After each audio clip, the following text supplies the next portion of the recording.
뉴스 헬리콥터를 타고 뉴스의 현장을 누비고 있습니다. 서울 장충체육관 상공입니다. 홍준표 경남도지사가 자유한국당 대선 후보로 선출됐습니다. 홍준표 지사는 2011년 한나라당 대표였다가 서울시장 재보선에서 패한 뒤 당시 대통령 이명박에 대한 심판 여론이 드높아지자 박근혜에게 당권을 넘겨주다시피 했는데 이젠 그 박근혜에게 당권을 돌려받다시피 한 것입니다. 막말 지도자가 무지무능한 지도자에게, 또 무지무능한 지도자가 다시 막말 지도자에게 주거니 받거니 하는 자유한국당의 클라스. 네, 웃음만 나오지요?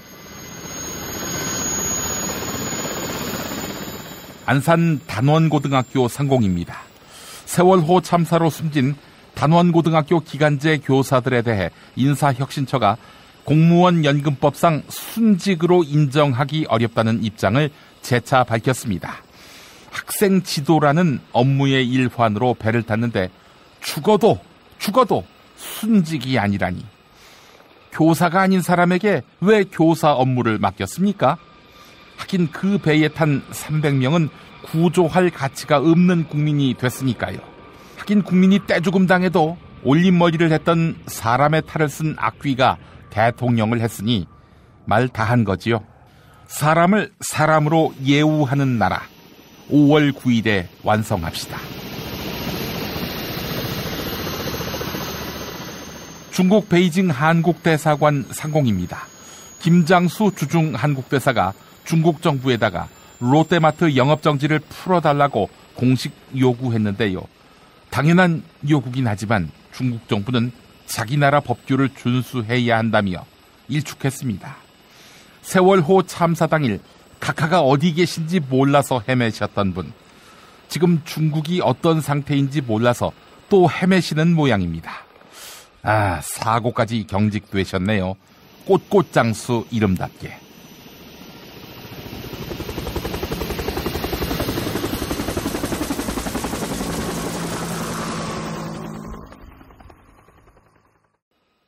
박근혜 구속기념 킹 닭갈비 한 주간 6봉 이상 구매하신 김용민 브리핑 애청자에게는 한 봉 더 서비스를 한다고 합니다. 구매하실 때 메모란에 김용민 브리핑, 이렇게 메모 남겨주시기 바랍니다. 행사는 4월 9일까지 진행합니다. 광고 듣고 김용민의 뉴스 농장 들려드립니다. 야, 근데 홍어가 진짜 그렇게 몸에 좋아? 아니, 끝내준다니까. 근데 비싸지? 열나 싸고 열나 맛있는 홍어가 있다니까. 어디? 알싸한 홍어. 네이버 검색창에 알싸한 홍어를 검색하시고 1599-6456 전화 주문도 가능합니다.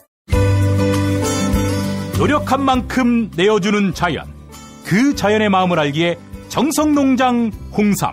검색창에서 정성농장 홍삼을 검색해주세요. 010-9754-6972. 다이어트 해야 하는데 좀 간단한 방법 없을까? 다이어트 전용 그린 스무디로 하루 한두 끼만 맛있게 바꿔 드시면 끝! 1522-6648 또는 비타샵을 검색해주세요. 허리가 아파요. 아랫배가 나와요.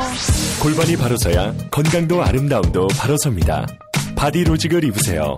토크밴드의 입체적인 탄력이 틀어진 골반을 바로잡습니다. 간편하고 확실한 골반 교정 타이즈 바디로직.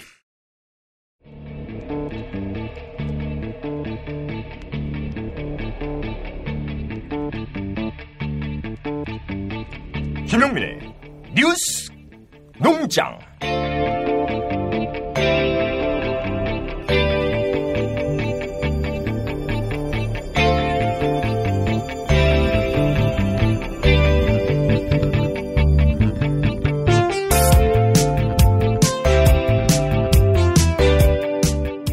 파면된 전직 대통령 박근혜가 어제 새벽 4시 45분 서울구치소 정문을 통과했습니다. 파면된 지 21일 만에, 삼성동 집에서 집거한 지 18일 만에 구속영장이 발부된 것인데요. 잠깐의 순간이지만 올림머리가 풀어지고 화장기 없는 민낯을 보였지요. 자칭 구치소 전문가 더불어민주당 정청래 전 의원이 박근혜의 구치소 생활을 예상해 보았습니다. CBS 라디오 김현정의 뉴스쇼에서의 발언 들어보시겠습니다.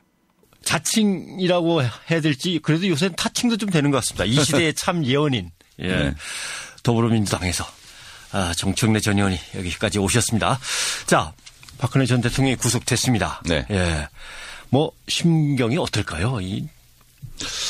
지금은 본인이 이게 꿈인가 생신가 할 정도로 좀 받아들이기 어렵고 이해하기 좀 힘들 겁니다. 예.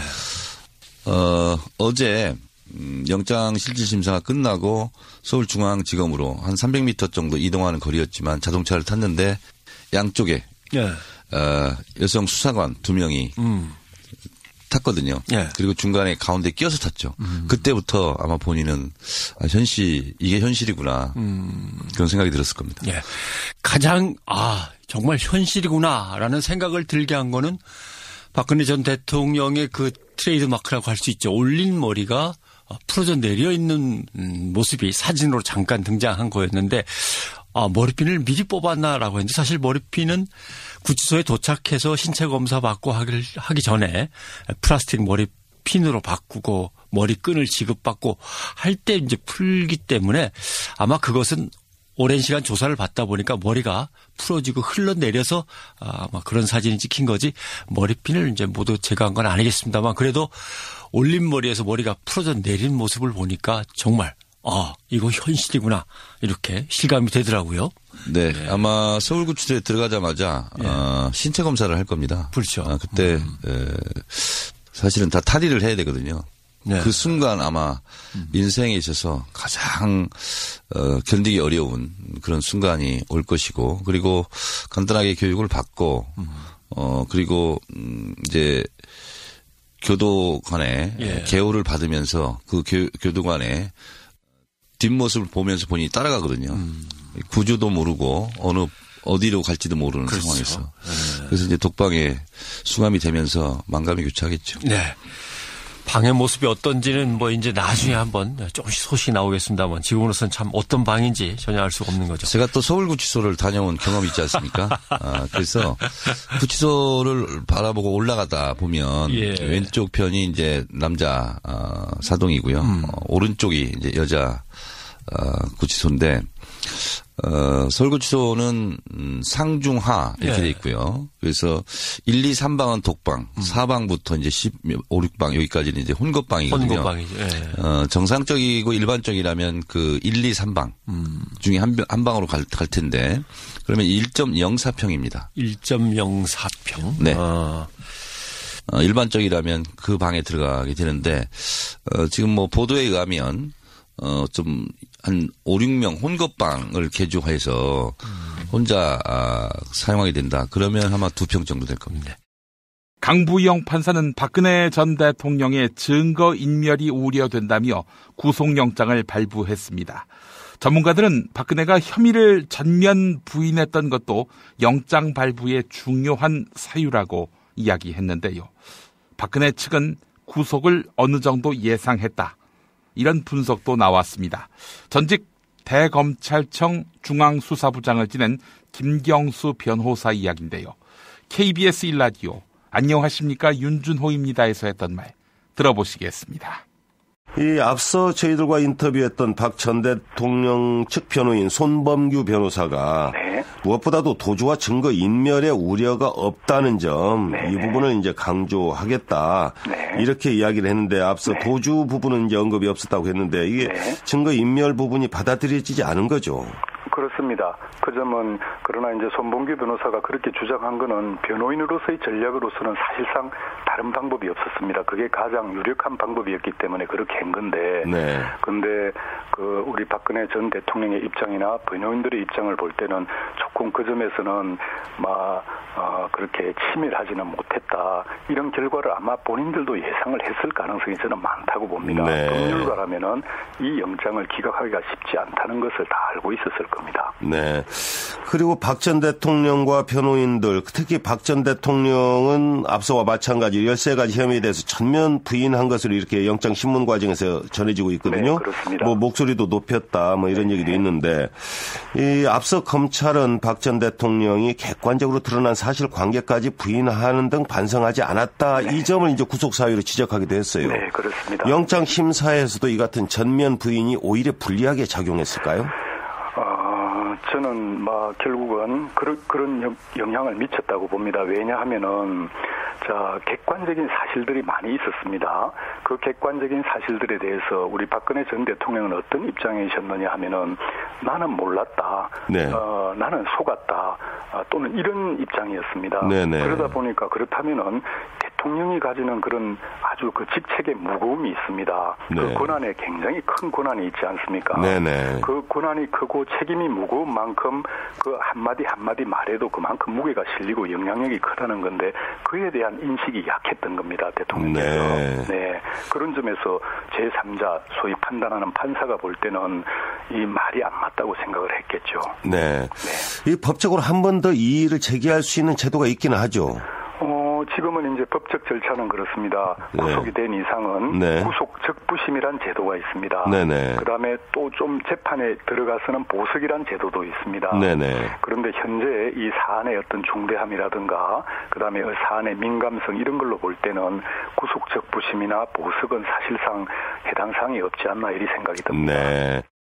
판사 출신인 더불어민주당 박범계 의원은 박근혜 전 대통령의 불통이 구속의 원인이라고 지적했습니다.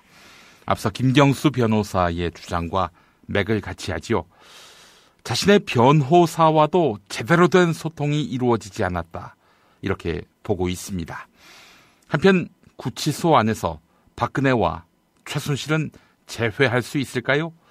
YTN 라디오 신율의 출발 새 아침 인터뷰 내용 들어보겠습니다. 만일 우리 박 의원님께서 박근혜 전 대통령의 변호인이었다라고 가정을 하면은요. 네네. 예. 그러면 박 의원님께서는 어떻게 하셨을 것 같아요? 지금 박근혜 전 대통령의 변호인단이 했던 것처럼 그냥 일괄적으로 다 부인하고 이렇게 했을 것 같습니까? 어떻게 하셨을 것 같아요? 통상 수사와 재판을 받는 피의자, 피고인의 변호인은 피의자, 피고인에 대한 지배력, 설득력이 강해야 됩니다. 첫째는. 그래서 변호인, 프로페셔널인 변호인의 의도와 계획하에 수사에 임하고 재판에 임해야 되는데 첫째는 대통령과의 소통이 안 되는 겁니다. 그러니까 유영하 변호사는 대통령의 심기 관리를 잘할지 모르겠으나 여타의 변호사들은 그 정도도 안 될 거고요. 일단 대통령과 소통하는데 일단 실패했고 탄핵재판 대리인들도 마찬가지고요. 두 번째는 그렇기 때문에 대통령을 설득하고 사실상 수사를 받는 대통령을 지배해야 됩니다. 변호인. 그것에 기조해가지고 이 범죄 사실이 어느 정도 증거가 갖춰서 명백하게 드러났을 때 최소한 헌법재판소의 파면 결정을 받고 삼성동 자택으로 왔을 때는 대국민 사과와 철저한 참회가 있고 그를 통해서 재판에서 인정할 것을 인정하고 부인할 것을 부인. 즉 삼성 뇌물수수 부분이 가장 핫한 부분인데 이 부분에 대한 법리적 치밀한 접근을 한 번쯤이라도 해봤으면 영장전담 판사가 그 부분은 굉장히 중요한 부분이니까 혹시 이 부분은 불구속 상태로 한번 재판에 임해보라는 여지를 남겨줄는지도 몰랐습니다. 그러나 그러지 못했습니다. 그러니까 결국은 변호인단들이 제대로 얘기할 수 있는 상황과 환경이 아니었다고 판단하시는 거네요. 그렇습니다. 끝까지 박근혜 전 대통령은 자신의 측근들조차도 소통이 안 되는 분입니다. 자, 지금 어쨌든 서울구치소에 있는데 박근혜 전 대통령이요. 네네. 이제 최순실도 서울구치소에 있죠, 그죠? 이재용, 조윤선, 김기춘 모두 서울구치소에 있는데 지금 이 여자 구치소는 이게 좀 좁다 그러더라고요. 그러니까 이게 마주칠 확률이 있는 거 아닙니까? 당연하죠. 제 주위에 아는 변호사님들이 꽤 많은데요. 이 사건에 관계하지 않는 변호사님들도 서울구치소에 일반 사건 접견을 가면서 이재용 부회장도 만나고 또 최순실도 보고 있고 그랬다는 겁니다. 예, 그러니까 아마도 많은 변호사들이 박근혜 전 대통령, 최순실, 김기춘, 조윤선, 이런 사람들을 부지불식간에 목격을 자주 하게 될 겁니다. 당연히 박근혜 전 대통령, 최순실과 만날 개연성이 매우 높습니다. 일각에서 벌써부터 박근혜에 대한 사면 이야기가 나오고 있습니다. 구속된 지 이틀도 지나지 않아서 말이죠. 게다가 재판도 아직 받지 않은 상태에서 말입니다. 검사 출신인 더불어민주당 금태섭 의원은 법 앞의 평등을 흔드는 이야기라고 꼬집었는데요. 박근혜에 대한 제대로 된 처벌을 다음 세대에게 보여주어야 한다. 이런 입장입니다. CBS 라디오 김현정의 뉴스쇼 1부분입니다. 그런데 사실은 구속이라고 하는 거는 이제 기소 전에 어떻게 할 것이냐의 문제인데 재판 시작도 안 한 것인데 사면 이야기도 나오고 보석 이야기도 나오고 하는데 이것을 글쎄 어떻게 받아들여야 될까요?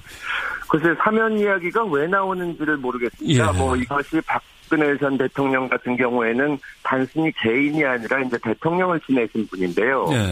사면 얘기를 한다면 국민 대통합이나 이런 의미를 생각하는지 모르겠는데 지금 우리에게 가장 필요한 것은 법과 원칙을 지키는 모습을 보여주는 것이라고 생각을 합니다. 사실 구속영장 실질심사 과정은 비공개로 진행이 되기 때문에 저희가 박 전 대통령이 무슨 말을 하는지를 볼 수가 없습니다. 그런데 앞으로 본 재판이 진행이 되면 이제 공개 재판을 하기 때문에 국민들도 모두 볼 수 있고 특히 자라나는 아이들이나 학생들도 대통령을 지낸 사람이 어떻게 얘기를 하는지를 보게 될 겁니다. 그때 현재까지 그런데 진행되어 온 박근혜 대통령의 태도로 봐서는 여전히 잘못을 뉘우치지 않고 그럴 가능성이 큰데 그렇다면은 우리가 자라나는 세대에게 보여줄 수 있는 것은 아무리 높은 직위를 지낸 사람이더라도 법을 어기고 잘못을 하면은 평등하게 처벌을 받는다. 이런 모습을 보여줘야지 아직 잘못도 하나도 뉘우치지 않고 이렇게 어떻게 보면 정말 국민들 입장에서는 뻔뻔스러울 정도로 부인을 하고 있는데 여기서 사면이나 무슨 보석 이런 얘기가 나오는 것은 정말 원칙을 뿌리서부터 흔드는 그런 얘기들이 아닌가 싶습니다. 이제 우병우 전 민정수석만 남았습니다. 우병우가 서울구치소로 들어가면 박근혜 최순실 게이트의 핵심 주범과 공범들이 한 곳에 모이게 되는 것인데요. 국민의당 김경진 의원은 검찰이 곧 우병우에 대한 구속영장을 청구할 것이다. 이렇게 예상했습니다. 김경진 의원 검사 출신이죠. 유죄가 확정된다면 우병우의 형량 또한 만만치 않을 것이다. 이렇게 예상했습니다. TBS 라디오 김어준의 뉴스공장 1부입니다. 저는 당연히 우병우 수석도 조만간 검찰에 의해서 구속영장 청구가 되고 법원에서 발부될 것이다. 그리고 구속될 것이다라고 보고 있고요. 지금 오 수석의 혐의는 대체로 개인적인 비리 부분이 있고요. 그러니까 이제 가족기업 정강 운영과 관련해서 횡령 이런 이야기들이 있고. 그다음에 민정비서관 임명 직전까지 변호사로 재직하다가 민정비서관으로 임명된 이후에도 변호사로서 일을 계속해서 좀 봐주고 돈을 받은 것이 아니냐 이런 의혹 부분이 하나가 있고요. 그런 것들은 서로 이제 유죄를 판명된다 하더라도 그다지 형도 세지도 않고 그렇지 않습니까 사실은? 그런데 민정비서관 이후에 이제 변호사로서 어떤 사건을 계속해서 봐주면서 돈을 받았다고 하는 것은 이게 뇌물로 연결될 소지가 있어서 뇌물로 연결될 그게 수임료가 억대라면 그것도 법정형이 10년을 넘어가는 상황들입니다. 그래서 형이 만만치 않고요. 어쨌든 이제 저희가 이제 관심을 갖고 있는 부분들은 최순실 게이트 과정에서 우병우 수석이 검찰로부터 수사 정보를 취득해서 여기저기 좀 누설을 했느냐 이제 이런 부분들이 하나가 있을 수 있고요. 또 민정비서관이나 민정수석으로 재직하면서 외교부라든지 문화체육관광부 또 공정거래위원회 등의 어떤 직원들에게 압력을 가해서 잘못된 직무집행을 하도록 했는가 그런 부분들을 지금 현재 검찰이 집중적으로 들여다보고 있는 것으로 알고 있습니다.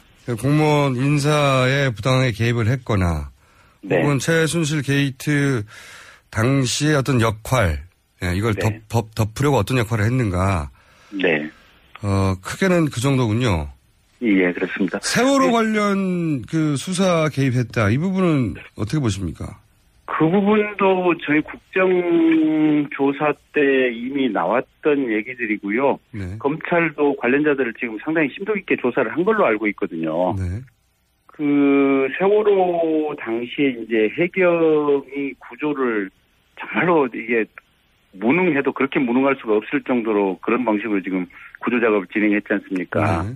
그래서 최종적으로 이제 1, 2, 3정 정장이 징역 3년의 실형을 선고받았었는데 이 세월호 관련자들에 대해서 광주지검이 이제 업무상 과실치사죄로 수사를 시작하니까 청와대와 법무부 상층부에서 이걸 필사적으로 막았다. 그렇죠. 예, 국가 책임이 인정이 되면 그게 실질적으로 대통령에 대한 책임, 또 대통령에 대한 어떤 정치적인 책임의 빌미가 되기 때문에 이걸 막으려고 했었던 것이고, 네.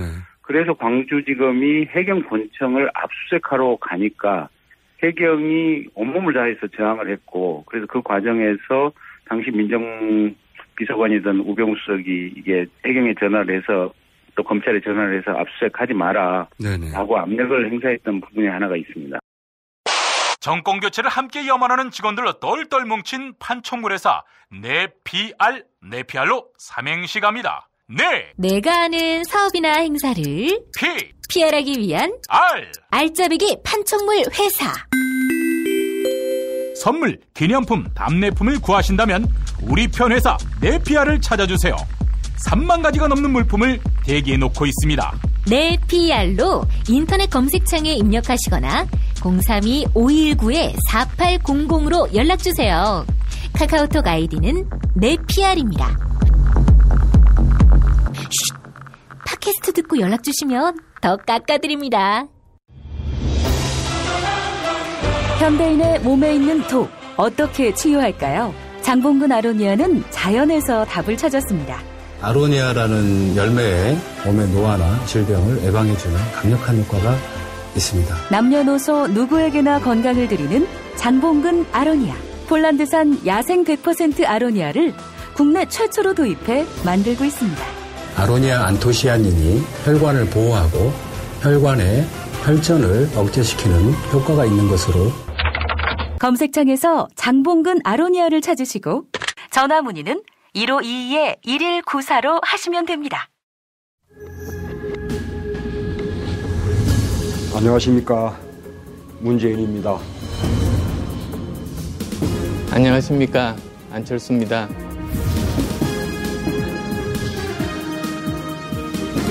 세계의 양자토론, 문안토론.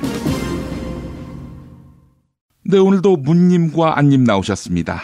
국민 여러분이 해내셨습니다. 박근혜 구속, 촛불혁명의 완수, 다 국민의 힘입니다. 저 문재인 영남 경선에서 65%로 승리한 것은 역시 국민의 성원 아니겠습니까? 국민 여러분 감사합니다. 머리 숙여 잘해드립니다. 국민의 뜻을 소중히 여긴다면 사퇴하십시오. 아니, 성원을 받았는데 왜 사퇴합니까? 저는 대구, 경북, 강원에서 72%나 득표했습니다. 제가 곧 민심입니다. 문재인은 남자 박근혜다. 이런 말 못 들어봤습니까? 사퇴하기 싫으면 서울구치소로 가십시오. 그게 민심입니다. 우리 안 대표님 한 대 맞고 임플란트 한번 해봐야 정신 차리시겠습니까? 몇 번을 얘기해야 알아먹습니까? 안 대표님 득표하신 거하고 제가 득표한 거하고 체급이 다릅니다. 지금 체급이 낮은 국민을 비하시는 겁니까? 무슨 소리입니까? 말 같지 않습니다. 그만하세요. 지금 말 같지 않다고 하셨습니까? 말대가리처럼 생긴 국민을 비하하는 겁니까? 아니, 그건 또 무슨 엉뚱한 말입니까? 냉수 차리고 속 먹으십시오. 지금 속이 안 좋아서 냉수 못 마시는 사람 비하하시는 겁니까? 역시 전두환한테 표창받은 사람은 인성이 쓰레기입니다. 당신보다는 차라리 박근혜가 낫겠습니다. 안 대표님, 그러다가 박근혜 사면한다 이런 소리도 하시겠어요? 박근혜 사면 그 문제는 국민의 요구가 있으면 위원회에서 결정하도록 하겠습니다. 아니, 반성이나 참여는커녕 사실 인정도 안 하는 재판도 안 받은 피해자를 사면할 생각을 해요? 오독하지 마십시오. 사면권을 대통령이 마구잡이로 행사하지 않겠다. 그런 뜻입니다. 이런 지하에 거절하셔야지요. 국가 지도자에게 중요한 건 결단력입니다. 새 대통령은 그 즉시 미국과 중국으로부터 너 어디 편이야? 이러면서 압박받을 겁니다. 그때는 어떻게 하시겠어요? 그때는 위원회에다가 묻겠습니다. 어느 편에 설지. 호호호호호. 그래요. 그러면은 소녀상 문제는요. 그것도 위원회에서 결정해야지요. 그러면은 해직기자 복직 문제는 위원회가 잘 판단할 겁니다. 경제민주화와 재벌개혁은 위원회에서 다 알아서 잘할 겁니다. 그러면은 점심 식사를 순두부로 할지 뚝배기 불고기로 할지 위원회가 반듯하게 결론 내릴 겁니다. 이번 주말에 영화를 볼까 등산을 갈까 위원회의 생각을 존중하겠습니다. 뭘 그런 것까지 위원회한테 묻습니까? 똥 눌 때 신문 가지고 들어갈까 스마트폰을 갖고 들어갈까 뭐 이런 고민도 위원회한테. 지금 제 고민은 십새끼야 아니면 시발새끼야 둘 중에 어떤 욕을 쓸까 하는 것입니다. 이것도 위원회한테 물어볼까 합니다. 그래도 박근혜는 미기였으니까 이번 대선에는 투표를 할 수 있다고 봐요. 아이고 이님 나오셨습니다. 이님은 박근혜 사면 논란 어떻게 보십니까? 우리 안 대표가 아주 합리적인 사람이라고 보는 거지. 국민의 뜻이 그러하다면 따라야 하지 않겠어? 아니 백신이나 만들던 의사라고 비아냥될 땐 언제고 지금은 뭐 하시는 겁니까? 우리 안 대표가 요즘 아주 잘 나가더만. 아주 좋다고 봐요. 문재인이랑 삐까삐까 하더라고. 아무래도 나하고 식사를 해야 할 것 같아. 내가 뭐라고 했습니까? 양강구도로 갈 거라고 했지요. 그래, 네가 안목이 있었다. 이제 나하고 식사를 했을 적에는 내 밑으로 들어오는 걸 현실적으로 생각해 볼 때가 됐다고 봐요. 낭떠러지에 있어도 영감님 손은 안 잡습니다. 영감님 주말까지 대선 출마 선언한다고 하셨는데 주말인 오늘이 정말 좋겠네요. 날도 좋고 특히 오늘은 만우절이니까. 닥치지 못해. 너희 힙새끼들 대선 다 돼서 도와달라고 하기만 해봐라. 추워도 내가 들은 적도 안 할 거라고 봐요. 준표야, 내 번호 안 바뀌었어? 자, 문제를 드리도록 할게요. 박근혜가 서울구치소로 갔는데 이제 올림머리도 풀고 수인 번호가 찍힌 옷을 입고 독방에 갇혀 있을 텐데 수인 번호가 몇 번일까? 이걸 맞추는 게 오늘의 문제라고 봐요. 정답. 네, 문님 빨랐습니다. 운명의 숫자 516. 아니지요. 정답은 이겁니다. 정답은 18-180. 오늘도 정답은 애청자 여러분의 몫입니다. 정답 맞히시는 분께 세상에서 가장 맛있는 김치 이담채 김치를 보내드립니다. 팟빵 게시판에 정답 이메일 주소 사연 남겨주시기 바랍니다. 무난 토론 마칩니다.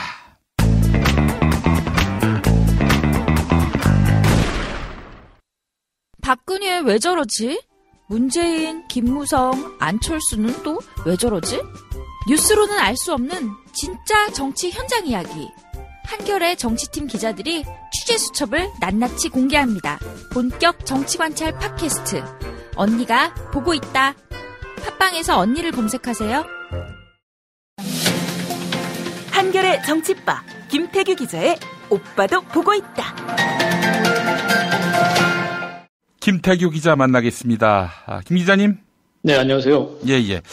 3월 31일 정말 많은 일들이 있었습니다. 우선 네. 자유한국당 전당대회에서 홍준표 경남지사가 대선 후보로 확정됐죠? 예, 그렇습니다. 매우 압도적인 득표율로 대선 후보로 선출이 됐습니다. 예. 54.2%. 총 주자가 4명이었는데도 불구하고 과반은 이제 훌쩍 넘긴 득표율을 기록을 했고요.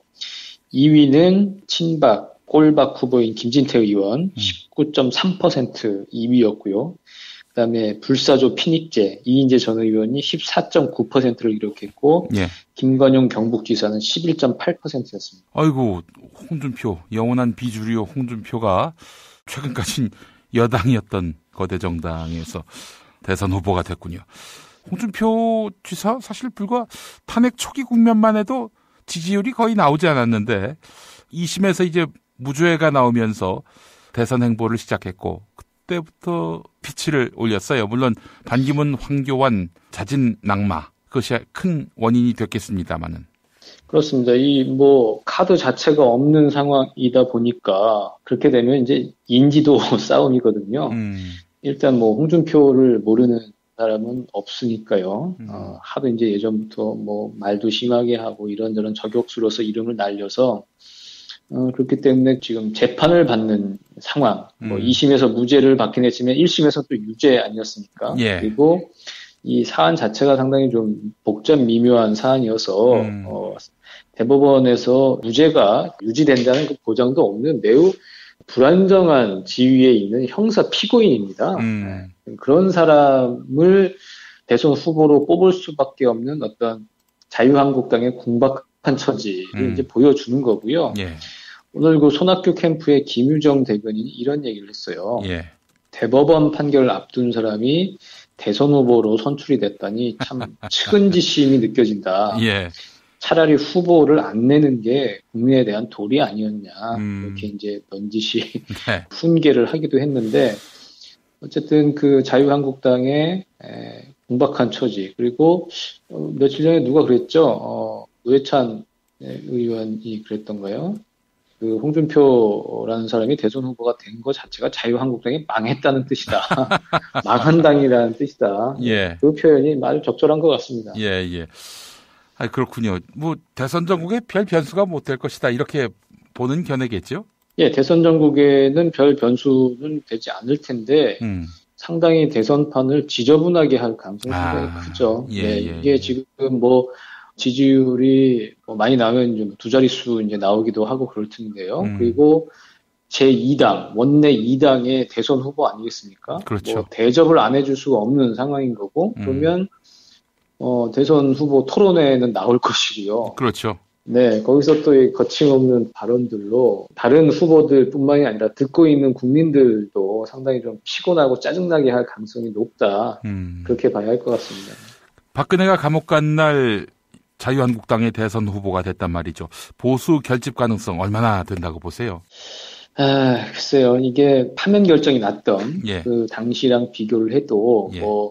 박근혜 전 대통령을 떠나보내는 인파라든지 여전히 이제 반발하고 있는 그런 인원들이 점점 줄어들고 있는 거 아니에요? 한 줌도 안 되죠. 그러니까요. 예. 그리고 아무런 그 어떤 논리적인 정합성이나 철학의 공유 없이 그냥 맹목적으로 추종을 하는 게 이제 조폭이나 아니면 이제 사이비 종교 집단 아니겠습니까? 그렇습니다. 예. 그런 집단의 특성이 이제 보스가 무너졌을 때, 먼저 이제 그 보스 두목을 체포했을 때, 구속됐을 때, 한순간에 이제 흩어지잖아요. 그런 걸 생각해 보면, 어떤 그 결집이나 이런 부분은 크게 걱정할 수준이나 사안이 아니지 않을까. 저는 그렇게 조심스럽게 예측해 봅니다. 예. 경남지사직은 정말 4월 9일까지 안 내려놓을 모양이죠? 예, 본인은 그렇게 호언 장담을 했으니까요. 예. 오늘 이제 심상정 캠프에서 그런 얘기를 했어요. 보궐선거가 없도록 사퇴 일정을 조정한다는 그 꼼수부터 철회를 해라. 이렇게 이제 얘기를 했는데, 지금 선관위에서 상당히 이제 난감해하고 있고, 근데 이제 그 사퇴 시한이 이제 휴일이다 보니까, 그거를 이제 홍준표 지사가 악용을 해서, 보궐선거가 없도록 하겠다는 거 아니겠습니까? 예. 모르겠습니다. 국민적인 어떤, 또는 경남 도민들의 강력한 압력이 홍 지사를 움직일지는 모르겠지만, 아직까지는 그걸 철회할 의사가 없는 걸로 알고 있습니다. 이야, 이게 만약에 더불어민주당에서 이런 일이 벌어졌으면, 보수 언론들 어떻게 했겠어요? 그냥 진짜 십자포화를 날리는 거죠. 네, 이건 지방자치제도 자체를 무시하는 거니까요. 네, 사실 좀 말이 안 되는 거죠. 예. 정말, 박근혜 수준에 맞는 그런 자유한국당입니다. 예. 과반 이상 이렇게 압도적 표를 또 한 사람에게 몰아줬는데 그 사람 자신도 지금 비리 혐의 때문에 재판을 받고 있는 그런 상황이고요. 네. 예. 너무 이야기를 길게 한 것 같습니다. 그럴 가치가 별로 없는데. 예. 자, 어떻습니까? 더불어민주당은 이제 월요일에 후보를 최종 선출하는데 판세는 뭐 이미 다 결론 났다고 봐야 되는 거 아닙니까? 그렇다고 봐야죠. 사실 좀 이제 별로 재미가 없어진 그런 상황이고 그전에 말씀드렸지만 이제 2위를 누가 차지할 것이냐 결국 이제 관전 포인트를 그렇게 잡아야 하지 않을까 싶네요. 예. 지금 어떻습니까? 저희가 지금 방송 녹음하는 시간이 영남권 유세가 끝나고 말이죠. 개표가 진행되고 있는 그런 시간이라서 예측하기 쉽지 않을 텐데 그 2위 이재명, 안희정 뭐 둘 중에 한 명이 이제 2위가 될 텐데 근데 결론은 수도권에서 나지 않겠어요? 그렇죠. 수도권에 워낙 선거인단 수가 이제 훨씬 이제 많기 때문에 예, 수도권까지 까봐야 뚜껑을 열어봐야 2위가 누구일지 확정이 될 것 같습니다. 이재명의 시간이 시작됐다. 이재명 시장은 또 이렇게 말하고 있고요. 끝까지 가봐야 알 수 있는 것이다 라면서 안희정 충남지사 쪽은 다시 한번 또 새 결집을 모색하고 있는데 이런 가운데 이제 안희정 지사의 지지율은 떨어지고 있고 안철수 국민의당 전 대표의 지지율이 오르고 있단 말이죠. 이것도 하나의 그 민주당 2위, 3위 경쟁 여기에 변수로 작용할 수 있지 않을까요? 그게 어차피 지금 민주당 경선을 선거인단은 이제 정해진 것이고 원래 그 신청을 할 때부터 지지한 후보가 있었을 것이고요. 근데 뭐 3명 중에 누구를 결정할 것이냐 뭐 지금 상황에 따라서 막 지지 후보를 바꾸는 사람이 많지는 않을 것 같아요. 어차피 이제 문재인 전 대표 원래 대세론을 갖고 있었고 또 1위로 나타난 거기 때문에 뭐 이 상황에서 내가 안희정을 지지했었는데 이재명으로 갈아탄다? 아니면 그 반대 이재명 지지자가 안희정으로 갈아탄다? 그럴 요인이 이제 지금 사실은 없는 것 같고요. 예, 그런 점을 생각해 보면 어쨌든 원래 갖고 있던 표심이 이제 그대로 이제 나타날 것이고, 그게 이제 최종 결과로 이어지지 않을까 싶습니다. 영남권 결과 어떻게 나올까요? 저희가 지금 녹음 중이어서 예측하기 쉽지 않을 것 같은데, 영남권에서 만약에 이재명 시장이 뭐 근소한 차이라도 2위에 올라선다면 상승세를 확실히 탄다라고 볼 수 있을 텐데. 그렇습니다. 이게 지금 뭐 추측할 수 있는 변수는 딱 한 가지죠. 문재인 전 대표는 부산 사람이라는 거, 그리고 이재명 시장의 고향이 안동이라는 거, 그런 이제 지역 연고가 이제 어느 정도 표로 연결될지 그걸 봐야 하는 것이고, 여기서 정말 이재명 시장이 사실은 한 번도 지금 2위를 차지를 못한 거잖아요.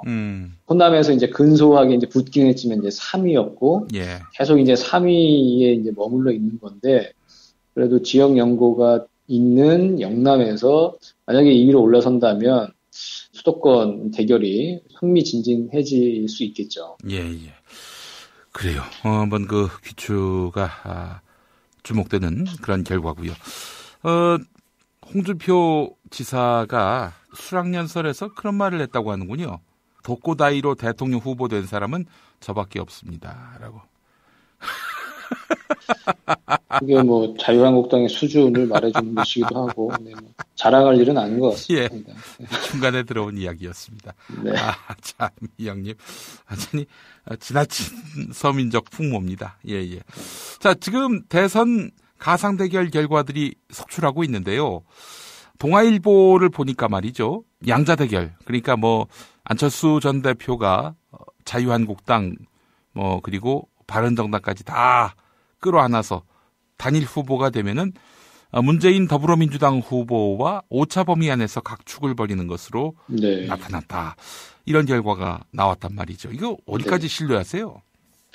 그거는 뭐 동아일보가 뭐 사수를 부리지 않는 한 뭐 그런 결과가 이제 나올 수 있다고 보고요. 어차피 지금 5자구도, 4자구도에서도 문재인 전 대표가 50%를 넘는 상황이 아니잖아요. 이제 단연 이제 독보적인 1위이긴 하지만, 그러니까 산술적으로 문재인 대 반문재인의 구도가 형성이 되면 충분히 뭐 그런 상황, 산술적으로 이제 가능하다고 봐야겠죠. 자, 그런데 말이죠. 단일화가 되겠습니까? 또 그리고 자유한국당하고 연대하는 순간 안철수 전 대표의 지지율이 과연 담보될 수 있을까? 이것도 변수 아니겠습니까? 네, 그러니까 지금 안철수 전 대표가 어떤 표현을 쓰고 있냐면 국민에 의한 연대라는 표현을 쓰고 있거든요. 그러니까 인위적인 단일화가 아니라 국민들께서 알아서 해주실 것이다. 그러니까 홍준표 지지자들도 문재인이 아니라 내가 그래도 대통령이 되는 게 낫다고 생각되면 나한테 표를 줄 것이다. 이제 이런 논리거든요. 그러니까 굳이 인위적으로 홍준표와 악수를 하고 손을 맞잡으면서 손을 같이 드는 사진을 찍을 필요가 없다. 결국 이제 자연스럽게 나한테 다 수렴이 될 것이다. 그러니까 뭐 이제 이런 얘기인 거죠. 정파끼리 뭐 연대를 한다든지 단일화한다든지 이런 거 할 생각이 없는데 네. 국민들이 이제 비문 성향의 유권자의 경우 이렇게 후보를 보고 이왕이면 될 사람을 밀자 해서 이런 그렇죠. 안철수로 결국 지지세를 드러낼 것이다. 이런 이야기인데 그러면 뭐 자유한국당이나 바른정당의 지지자들은 우리 당 후보로는 안 되니까 안철수 밀자. 뭐 이런 식의 사고를 할 것이다라는 기대 아니겠어요? 그렇죠. 그걸 기대한다는 거죠. 네. 가능한 이야기입니까, 근데? 일단 본인은 그렇게 생각을 하는 것 같고, 일단 자유한국당과의 연대는 아예 생각이지 안 하는 것 같고, 그렇지만 바른정당 정도는 유승민 후보 정도와는 그 정도 좀 연대는 할 수 있지 않을까, 이런 게 좀 당내의 분위기인 것 같아요. 그래서 그렇게 하려면 그래도 본인의 지지율이 어느 정도는 베이스가 돼야 되는 상황이기 때문에 아직까지는 좀 자강론을 얘기를 하고 그래서 한 4월 중순까지는 지지율을 더 올린 다음에 그때 가서 그 이후에 뭐 유승민과의 단일화라든지 그런 의제를 꺼내놓을 수도 있다. 그런 이제 시각이 좀 있는 것 같습니다. 치가 떨리겠죠. 사실은 단일화 그동안 자기만 양보하는 단일화를 해왔는데 이런 와중에 뭐 다른 당과 또 단일화를 한다. 단일화 안 하려고 분당에서 창당한 거 아니겠어요? 네. 거기서 이제 단일화라는 것은 사실상의 양보를 안 하는 단일화죠. 다 내 밑으로 이제 들어오라는 거고. 내 밑으로 들어오게 하려면 내가 힘이 세야 되는 거 아니겠습니까? 네, 그러니까 계속 지금 이제 근육을 키우는 자강론을 얘기를 하는 거고요. 홍준표나 유승민이나 뭐 누구 밑으로 들어오라고 했을 때 들어갈 사람들 같지는 않아 보이고요. 예, 그렇죠. 하여튼 뭐 단일화는 안 된다. 이런 그 결론이 가능할 것 같습니다. 자, 박근혜 구속 이후 한번 짚어볼 필요가 있을 것 같습니다. 우리 김태규 기자님은 어디서 그 소식 접하셨어요? 저는 아주 그냥 늦게 나올 줄 알고 아무 생각 없이 잤거든요. 그래서, 아침에 일어나 보니까 구속이 돼 있더라고요. 그래서 생각보다 상당히 좀 빨리 새벽 3시에 구속영장이 발부됐다고 그래서 아침에 일어나서 약간 좀 당황했습니다. 그래요. 너무 일찍 나온 거. 어떻게 보세요? 8시간 40분 가까운 그런 영장실질심사가 있었고 고려 시간은 삼성 이재용보다 훨씬 단축된 거 같고. 훨씬 짧았죠. 네. 그 이유는 뭐라고 보세요? 그 이유는 뭐냐면 그 삼성 이재용 같은 경우에는 뇌물죄가 되냐 안 되냐 그 부분을 가지고 정말 쟁쟁한 변호사들이 다 붙었죠. 그래서 그 어떤 법리적인 논쟁을 할 수 있는 자료도 많이 냈고, 그러니까 검찰이 낸 수사 자료뿐만이 아니라 변호인의 반박 자료까지도 사실은 봐야 할 가치가 있는 자료들이 좀 아마 많았을 겁니다. 그렇기 때문에 시간이 상당히 좀 오래 걸렸을 것이고요. 근데 박근혜 전 대통령의 변호인단이라는 게 되게 초라한 수준이거든요. 사실 이 정도 급이 되면 무슨 전직 법원장이나 검사장들이 이게 막 김앤장 수준의 실력 있는 변호사들이 이제 붙어가지고 치열하게 법리 논쟁을 해줘야 되는데 그 옆에는 정말 변호사로서 별로 인정을 많이 받지 못하시는 분들이 좀 있었단 말이에요. 그러니까 신무 시간이 길어졌다는 것은 이재용 부회장보다는 혐의가 훨씬 많잖아요. 13가지나 되는 거니까. 그렇다 보니까 본인의 얘기를 한번 들어준다는 측면에서 신무 시간이 길어진 거고, 근데 상대적으로 그 이후에 추가로 검토할 자료는 그리 많지 않았다. 그렇기 때문에 의외로 빨리 구속영장이 발부된 게 아닌가 저는 그렇게 봤습니다. 그것도 그렇고 박근혜 씨가 싼 변호사 썼다는 이야기도 있어요. 제가 듣기로는 지금 거의 뭐 재능 기부를 강요한다는 얘기도 있고, 아니 우리 각하를 변호하는 게 영광인데 뭐 돈을 받으려고 하냐, 뭐 이렇게 해서 그 이른바 좀 실력 있는 전관 변호사들이 안 붙었다는 얘기도 좀 그런 얘기도 좀 들었거든요. 아니 이제 저희 방송 월요일자에 나올 김프로이드 시간에 그 김프로라고 SBS 기자 했던. 전 기자 알죠, 김현 씨. 아시는군요. 네, 예. 네. 그 양반이 얘기한 게 있는데 박근혜가 돈이 없답니다. 돈이 있어도 지금 돈을 쓸 줄 모를 겁니다. 내 돈이 어디 있는지도 모를 것이고, 예. 그 돈을 어떻게 인출해서 어떻게 쓰는지도 모를 거예요. 예. 이렇게 경제 공동체인 최순실이 다 관리를 했는데, 그렇지. 지금 뭐 통장이 있어 통장 비밀번호도 최순실이 알고 있을 거고 공인인증서도 최순실이 알고 있을 텐데 예. 돈이 있어도 쓸 줄 모르는 거죠. 연봉 있잖아요. 재산 공개하면 현금이 분명히 있습니다. 예. 그게 있는데도 돈이 없다는 게 그게 아마 쓸 줄 모른다는 아마 얘기죠. 그래요. 아니 실제로 돈이 없다고 하고요. 자, 그 얘기는 또 월요일 김프로이드 시간에 들어보시면 아실 텐데 우리 애청자분들 많이 다운로드해 주시기 바라겠습니다. 하여간 박근혜가 뭐 10년형 산다고 치죠. 나왔을 땐 진짜 거지가 될 수도 있어요, 진짜. 삼성동 집 한 채 있으니까요. 그 정도면 먹고 살지 않을까 싶은데. 근데 그 집은 누가 관리하죠? 그러게요. 박지만이가 하겠지 뭐 설마. 그런 뭐 혈육이 있으니까. 예. 4년 동안 안 봤던 피보다 진한 물에게 한 방 먹은 박지만. 예. 네. 알겠습니다. 예. 언니가 보고 있다 올라오지요? 예, 안철수 전 대표 상승세인데 그 얘기를 좀 해봤습니다. 예. 마크 우먼이 이제 송경화 기자가 나와서. 송채경화 기자하고 다른 사람이죠. 송채경화 기자와 다릅니다. 원래 송채경화 기자가 송경화와 이름이 똑같아서 1년 뒤에 입사를 했는데요. 그래서 이제 양성을 쓴 거고요. 두 사람을 구분을 하기 위해서 한기수 이제 선배인 기자인데 안철수 이제 마크 우먼인 것이고 안철수가 변했다면서 그 목소리 발성, 뭐 돼지 발성이라고도 하는데. 문재인을 이길 수 있는 사람이 누굽니까? 뭐 이런 이제 성대모사도 하고 그랬어요. 그래서 어쨌든 안철수 전 대표가 본인이 지금 1대1 구도가 된다고 오래전부터 얘기했는데 지금 그 방향으로 가고 있는데 실제로 그게 실현이 될 것인지 그런 얘기를 했고 재밌는 부분이 이거였습니다.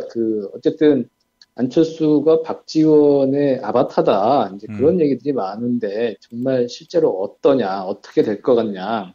기자들과 얘기를 나눴는데 여러 가지 얘기가 나왔어요. 그러니까 안철수에게 박지원이란 이렇게 물어보니까 양아버지 느낌이다. 가출하고 싶지만 나가면 춥고 배고파서 그래서 가출하기 어려운 그런 집에 있는 양아버지 느낌이다. 이렇게 얘기도 나왔고요. 그리고 또 다른 기자는 촌스러운 엄마라고도 했어요. 그러니까 학교에 자주 나타나는데 친구들이 누구야라고 물으면 우리 엄마야라고 말하기 창피한 사람이다. 이제 이런 표현도 했고 어떤 말도 나왔냐면 어느 순간 아들이 크면 그 아버지 멱살을 잡을 수도 있는데 어느 순간 안철수 후보가 박지원에게서 이제 벗어나려고 하지 않겠냐 대선판에서 이제 이런 그 관측도 나왔고요. 그래서 어쨌든 안철수 전 대표가 1대1 구도로서의 어떤 가능성, 그래서 대선판의 어떤 역동성을 높일 수 있는지 뭐 이런 부분들을 현장 기자들과 대화를 나눠봤습니다. 예, 하여튼 재밌습니다. 언니가 보고 있다. 많은 또 다운로드 바라겠습니다. 그리고 또 한결에 마음에 안 들어 하시는 분들이 있는데 그냥 다 들어보시고 한번 판단하셔도 어떨까 하는 생각이 들어요. 예. 알겠습니다. 자, 한 주 동안 우리 김태규 기자님 너무 고생하셨습니다. 예, 감사합니다. 예, 다음 주에 또 뵙도록 하겠습니다. 술자리 많은 요즘 3차까지 달린 당신을 위한 필수품. 전창걸의 새싹 땅콩차. 이제 속쓰림은 잊으세요. 070-8635-1288 070-8635-1288 깨끗한 국내산 닭만 씁니다. 그래서 최고의 맛 킹 닭갈비. 국내 최초 짜장맛, 파스타맛 킹 닭갈비로 출시됐습니다. 전화 주문은 032-556-3770 032-556-3770. 안녕하세요. 내가 중고차를 사고 파는 조광래 중고차 1800-9538 고맙습니다. 뉴스가 쉽다. 뉴스가 즐겁다. 뉴스가 알차다. 왜냐고요? 김용민 브리핑이니까요. 일부에서 주장하는 방송 장악은 그것을 할 의도도 전혀 없고 법적으로도 불가능합니다. 우리 공동체가 꼭 알아야 할 뉴스. 여러분의 뉴스 보좌관 김용민이 챙겨드립니다.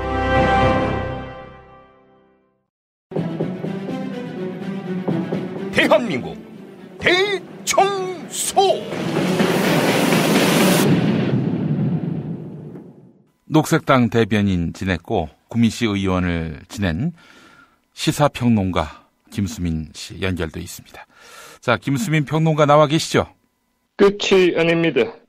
인제 시작입니다. 인제는 인제, 이인제입니다. 난 그냥 만덕산으로 돌아갈래. 네, 제 곁에 두 분 모셨습니다. 아이고, 이게 실속 없는 분들만 이렇게 성대모사를 하면 어떡합니까? 요거는 제가, 예전부터 했던 거라서. 그래요? 네, 잠깐, 그 다락방에서 먼지 닦아가지고 물건 잠깐 꺼내서 보듯이, 그렇게 잠깐 꺼내봤습니다. 이거 참, 우리 김수민 평론가는 네. 주무대가 어떤 박물관인 것 같다 이런 생각이 듭니다. 예. 다 이제 한물 가신 분들, 더는 이제 재생이 불가능한 분들, 예. 이인재나 사실 초등학교 이분들은, 그래도 가장 촉망받던 그런 차기 대권 주자 아니었습니까? 네, 그렇습니다. 정치인이 한번 삐끗하면 어디까지 갈 수 있는지 보여주는 사례들이 되겠죠. 예. 직업이 차기 대권 주자였던 분들, 예. 이번에는 은퇴를 하셔야 할 것 같습니다. 이인재 씨 생각해보니까 그동안 몇 번 출마를 했습니까? 97년에 한번 나왔고 2002년에 나왔다가 이제 문재인이 될 것 같으니까 탈당해서 JP 품에 가가지고 거기서 대표인가 했고 그리고 네. 또 2007년엔 또 민주당 후보로 나왔었고요. 그렇습니다. 네. 그때 허경영 후보랑 누가 더 많이 나오나 초미의 관심을 모았는데 0.7대 0.4로 이인재의 승리로 끝이 났습니다. 예. 2012년에는 워낙 박근혜 쪽이 압도적이니까 나오지 네. 않았고 이번에 또 경선 후보로 나왔는데 시원하게 미끄러졌습니다. 아니 근데 홍준표가 된 이유는 뭐라고 보세요? 글쎄요. 인지도 싸움 아닌가 그런 생각이 들고요. 인지도 싸움. 예, 그리고 여론조사 반영 비율이 자유한국당이 최종 투표에서 50%였던 걸로 알고 있어요. 예. 그러니까 아무래도 반영이 많이 된 결과가 아닌가 그런 생각이 드네요. 별 관심이 없군요, 한마디로 지금. 네. 말하는 뉘앙스를 보니까 이런 질문을 왜 하는지. 참. 사실은 지금 50%라고 반영 비율 말씀드렸는데 예. 70이었나? 50이었나? 별 관심이 헷갈릴 없으니까. 정도입니다. 예, 그래. 관심이 없으니까 그렇게 틀릴 수도 있는 거죠. 예. 네. 알겠습니다. 자, 이제 대선 시즌이 본격화됐는데 그 이전에 앞서서 네. 박정희의 고향인 구미가 낳은 또 다른 박 대통령. 무슨 산에서 전기가 나와가지고 대통령이 둘이 나온다. 어느 산이에요, 거기가? 금오산. 네. 네, 금오산은 사실 좋은 산이거든요. 네. 예, 괜히 그런 얘기를 해가지고 산 이미지 나빠지게. 예, 그리고 금오산이 계속해서 산 정상부에 미군 통신기지가 있었습니다. 그래요? 예, 그래서 제가 비꼬면서 그러면 박정희 박근혜가 나오는 게 통신기지 때문에 거기 짓눌려가지고 기가 왜곡돼서 나온 거냐고. 예. 네, 그렇게 화도 내고 했었습니다. 알겠습니다. 어떻게 박근혜 감옥 간 거 어떻게 보세요? 저는 좀 이재용 구속될 때랑 달랐어요. 기분이. 이재용 될 때는 정말 후련했고요. 예. 근데 박근혜 구속에 대해서 마음이 편치 않았습니다. 왜요? 왜냐하면 동정을 하기 때문이 아니라 저런 사람이 대통령이었었다는 게 그리고 그 사람이 대통령이 되는 걸 막지 못했다라는 거. 예. 그리고 또 박근혜 씨에 대한 내재적 관점에서 봐도 이런 인생이 또 있는가. 전 세계적으로 유례가 없다. 네. 그런 생각이 들었습니다. 그래요. 참 박근혜 감옥 보내서 속 시원할 수도 있겠지만 이 대한민국 정치 수준을 보여준 겁니다. 어떻게 저런 인간이 대통령이 됐나 하는 그런 점에서 박근혜는 영원히 나쁜 정치의 아이콘이 될 것 같고요. 제가 더 참담했던 게 뭔지 아십니까? 어떤 거예요? 오늘 아침에 나쁜 정치의 표본 박근혜가 감옥을 갔는데 불현듯 제 총선 때 일이 생각이 났습니다.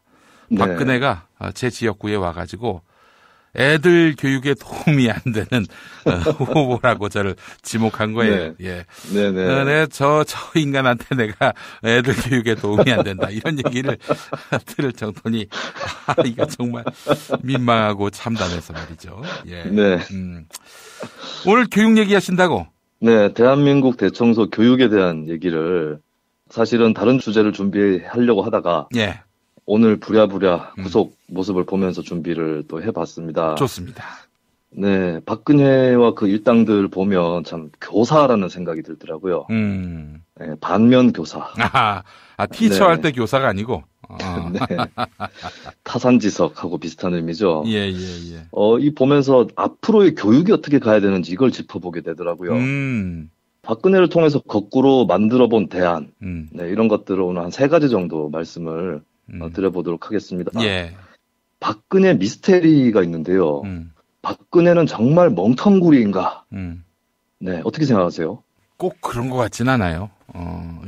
저는 사실 멍청한 걸 떠나서 사실은 이 구속영장이 청구되면은 기약을 할 수 없거든요. 나오는 날이 언제인지. 그렇다면은 머리를 좀 쓸 만도 한데 자신이 설정해 놓은 나는 죄가 없다. 이 프레임을 그대로 밀고 가지 않습니까? 뚝심 하나만은 대단한데 뚝심이 있는 사람을 멍텅구리라고 전 하진 않거든요. 네, 멍텅구리라고 보기는 좀 어렵지 않나. 비슷한 생각인 것 같은데요, 저도. 진짜 멍청해 보일 때 많긴 한데 어째서 대통령까지 됐을까? 이게 규명이 안 되니까 저도 한 4, 5개월 동안 고민해 본 것 같습니다. 박근혜란 실체가 도무지 잡히질 않아서. 예. 그러다가 제가 나름의 답을 찾아봤는데요. 예. 예전에 제가 치매 예방 관련 업체를 운영하는 분을 통해서 그 테스트를 좀 해봤습니다. 예. 근데 이게 안 쓰던 근육을 쓰듯이 안 쓰던 머리를 쓴다는 느낌이 들더라고요. 대단히 어려웠습니다. 예. 그리고 얘기를 들어보니까 공부 많이 한 사람이라고 해서 치매 안 걸린다 이런 게 아니더라고요. 사람이 쓰던 머리만 계속 쓸 수도 있는 거고 나머지 기능이 퇴화를 할 수가 있다 이런 얘기였는데 그렇다면 박근혜도 특정 기능은 발달하고 나머지는 퇴화한 사람이 아닐까 이렇게 생각을 해보니까 미스테리가 풀리더라고요. 예. 그 최태민이 박근혜의 집중력 교사였다는 설이 있습니다. 예. 유경수가 과외 선생을 붙였다. 이런 설이고 최태민이 최면술의 일가견이 있었던 거는 사실인 것 같은데 한마디로 최태민이 박근혜의 인간 MC 스퀘어가 아닐까. 예, 그런 얘기 많았어요. 예. 네, 내 눈을 바라봐. 넌 행복해지고. 최태민을 불러봐. 넌 시험 합격해. 최태민이 허경영의 원형이었던 거죠. 그리고 이제 박근혜의 태도, 표정 이런 것들이 최태민의 연출이었다는 설도 있고요. 예. 어쨌든 제왕의 태도에 대해서 교육을 받은 것 같긴 합니다. 예. 자태도 좀 왕족의 자태가 있고. 자신한테 도전해오면 레이저 빔을 쏴버리죠. 이것은 자기한테 손을 함부로 대지 못하게 하는 능력이 있는 것 같아요. 예, 그러다 보니까 거꾸로 박근혜의 몸을 터치할 수 있는 사람은 실세가 됩니다. 머리 올리는 헤어 디자이너, 박근혜 옆방에 살면서 밥을 해줬다는 김모 씨, 헬스 트레이너 윤전추, 주사 놓는 사람들, 기치료하는 사람들. 예. 그러다 보니까 반대로 이런 게 있어요. 자기가 직접 몸을 움직여서 상황에 대처하고 자기 손으로 하는 일에는 젬병이 되는. 그게 나타난 게 세월호 참사 당일이 아니었나 싶어요. 그래서 저는 여기서 교육 정책은 온몸을 쓰는 교육을 만드는 쪽으로 가야 한다. 라는 첫 번째 얘기를 드리고 싶습니다. 온라인이 우리 삶을 지배를 하고 있지만 또 오프라인을 이끌고 있지만 사실은 온라인을 만드는 건 오프라인이고 오프라인에서 무능한 사람이 우리가 되어가고 있지 않은가 이런 생각이 드는데 네, 박근혜가 권력자의 모습을 띠는 데는 성공했지만 권력자의 자질을 갖지는 못했거든요. 마찬가지로 똑똑한 척 연기하기는 쉽지만 문제를 실질적으로 해결하는 능력은 복합적인 노력이 필요하다고 봅니다. 그래서 저는 교육 과정에서 목공이라든지 미술, 체육, 음악 이런 쪽에 몸을 쓰는 그런 교육 시간이 늘어나야 한다. 특히 오후 교육 시간. 여기에 좀 쏟을 필요가 있다라는 생각이 들고 이거는 작년 총선 때 녹색당 교육 공약이기도 했었습니다. 그리고 이제 두 번째로 드리는 말씀은 그 소위 박근혜 화법 이제 뭐 다들 아시죠? 근데 제가 1980년대 후반에 박근혜 인터뷰를 보니까 지적인 구석은 그때도 없었는데 근데 따박따박 제법 말을 해요. 그러면 이건 그동안 또 퇴화된 게 아닌가. 예, 그래서 평생 교육이 종료한 게 아닌가 이런 생각이 들었고요. 예. 예, 그리고 박근혜 일당들이 그 사태에 직면해서 대처하는 걸 보면 탄핵, 파면, 구속 여기에 실질적으로 대비한 게 없습니다. 이게 그런 거예요. 수상한 사람이 집 앞에 얼쩡거리고 있는데 담 넘어오기만 해봐라. 담 넘어오니까 문 따고 들어오기만 해봐라. 문 따고 들어오니까 우리 집에 돈 갖고 나가기만 해봐라. 예. 그리고 돈 갖고 나가버리니까 다음에 또 오기만 해봐라. 이런 식으로. 판판이 밀리면서 헛소리만 계속하고. 예, 그 박근혜 쪽 변호인들은 진짜 간첩을 심어놔도 그거보다 더 못할 수는 없을 겁니다. 그러니까 더 망칠 수는 없을 거예요. 예. 박근혜 일당 중에서 가장 유능한 사람이 누구라고 생각하십니까? 박근혜 일당 중에서? 예, 그 중에 그나마 제일 유능한 사람. 기상천외한 답이 나올 것 같은데, 사실 정석으로 보자면 찾아보기 힘들 것 같은데요. 거기 뭐 소위 얘기하는 인류대학 나온 사람도 많이 있는데 예. 가장 유능한 사람은 최순실입니다. 아, 그러네요. 예, 가장 머리 많이 쓰고 예, 일도 열심히 했고요. 예. 예, 이런 최순실이 감옥에 10월 달에 갇혀버렸으니까 힘을 못 쓰는 거죠, 그동안에. 아, 그렇죠. 네, 우리가 좀 우습게 본 것 같은데 나중에 상대평가를 해보니까 최순실이 거기서 1등이었다. 또 굉장히 어수룩하고 미신적 사고도 많이 있어요. 예. 그 박근혜가 파면에 대비를 못하지 않았습니까? 예. 그들이 파면에 대비해서 한 일은 파면이 안 될 것이라고 그냥 믿는 겁니다. 파면될 경우 이렇게 해야 한다. 이런 대비책을 못 내놓는 게 나중에 진짜 파면이 되면 너 때문에 부정 탔다. 이렇게 온팡 뒤집어 쓰는. 그러니까 사람들이 누구나 이런 습성이 있는 건 맞는데 박근혜 일당은 이거를 국정운영 방침으로 승격시킨 네, 초유의 무리가 되는 것이죠. 그리고 그 지지자들도 보면은 태블릿 PC 조작설 이런 데 꽂혀가지고 헤어나오지는 못합니다. 자, 그 권력을 장악했던 이런 자들이 고작 이런 수준이고 또 우리는 또 이런 자들한테 권력을 넘겨줘 버렸다는 거. 예, 저는 여기서 이런 좀 논쟁적인 얘기를 던져보고 싶습니다. 진보 보수 양쪽에 이런 분위기가 있는데 한국은 대학 진학률이 높아서 문제다라는 얘기가 많이 있어요. 예. 근데 유럽에서 대학 진학률이 낮은 거는 그 사회가 진보적이어서가 아니라 신분제 혹은 계급사회 흔적이 남은 건 아닌지 한번 돌아볼 필요가 있을 것 같아요. 독일 같은 경우도 지금 대졸자, 고졸자 임금 격차도 크고 해서 대학 진학률이 다시 올라가는 추세거든요. 예. 뭐 임금뿐만 아니라 여러 격차가 있을 수 있는데 저는 확실한 거는 공부할 놈은 공부하고 기술 배울 놈은 기술 배워라. 이거는 진짜 문제라고 생각합니다. 지금 대선 후보 중에서 교육을 많이 이야기하고 있는 후보가 안철수 후보밖에 없는데 사실은 안철수 교육 공약에 상당히 문제가 많습니다. 예.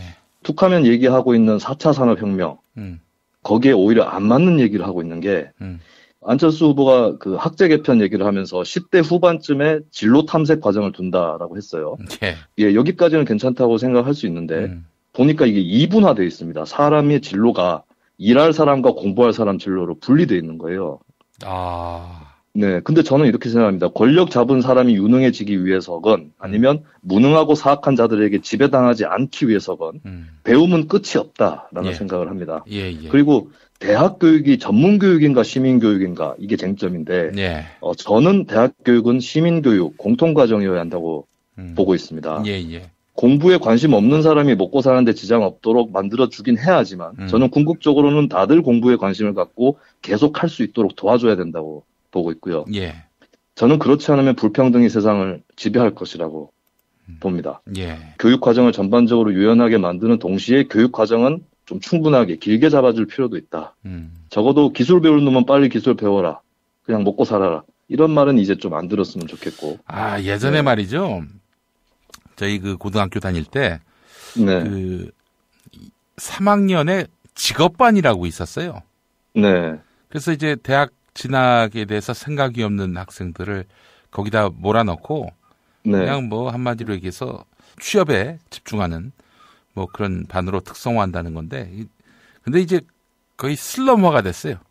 그쪽 반에 가는 아이들은 뭐 하여간 좀 많이 떨어지는 열등한 뭐 이런 학생들도 비춰져서 전 의아했어요. 이럴 거면 뭐하러 직업반을 만드나? 아니 한 반 안에서 그 학교 갈 사람도 있고 뭐 저 직업을 찾는 사람도 있을 수 있는 거고 그렇지. 그걸 굳이 나눌 필요가 있는가? 특별히 뭐 직업 교육을 하는 것도 아닌데 말이죠. 그렇습니다.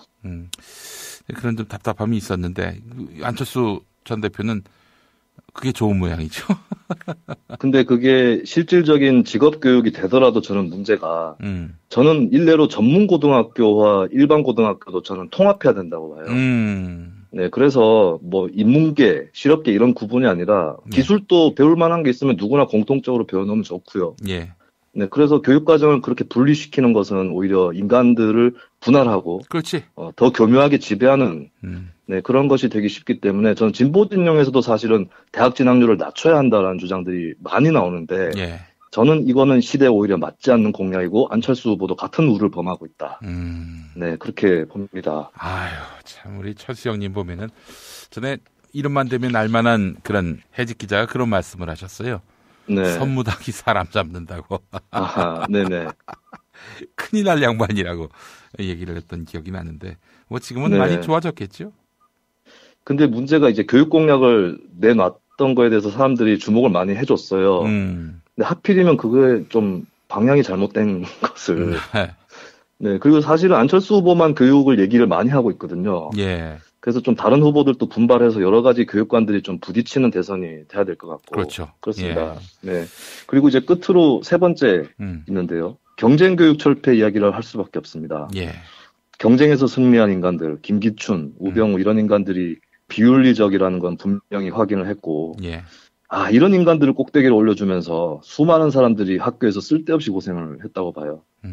한국 교육의 본질은 저는 괴롭힘이라고 봅니다. 예.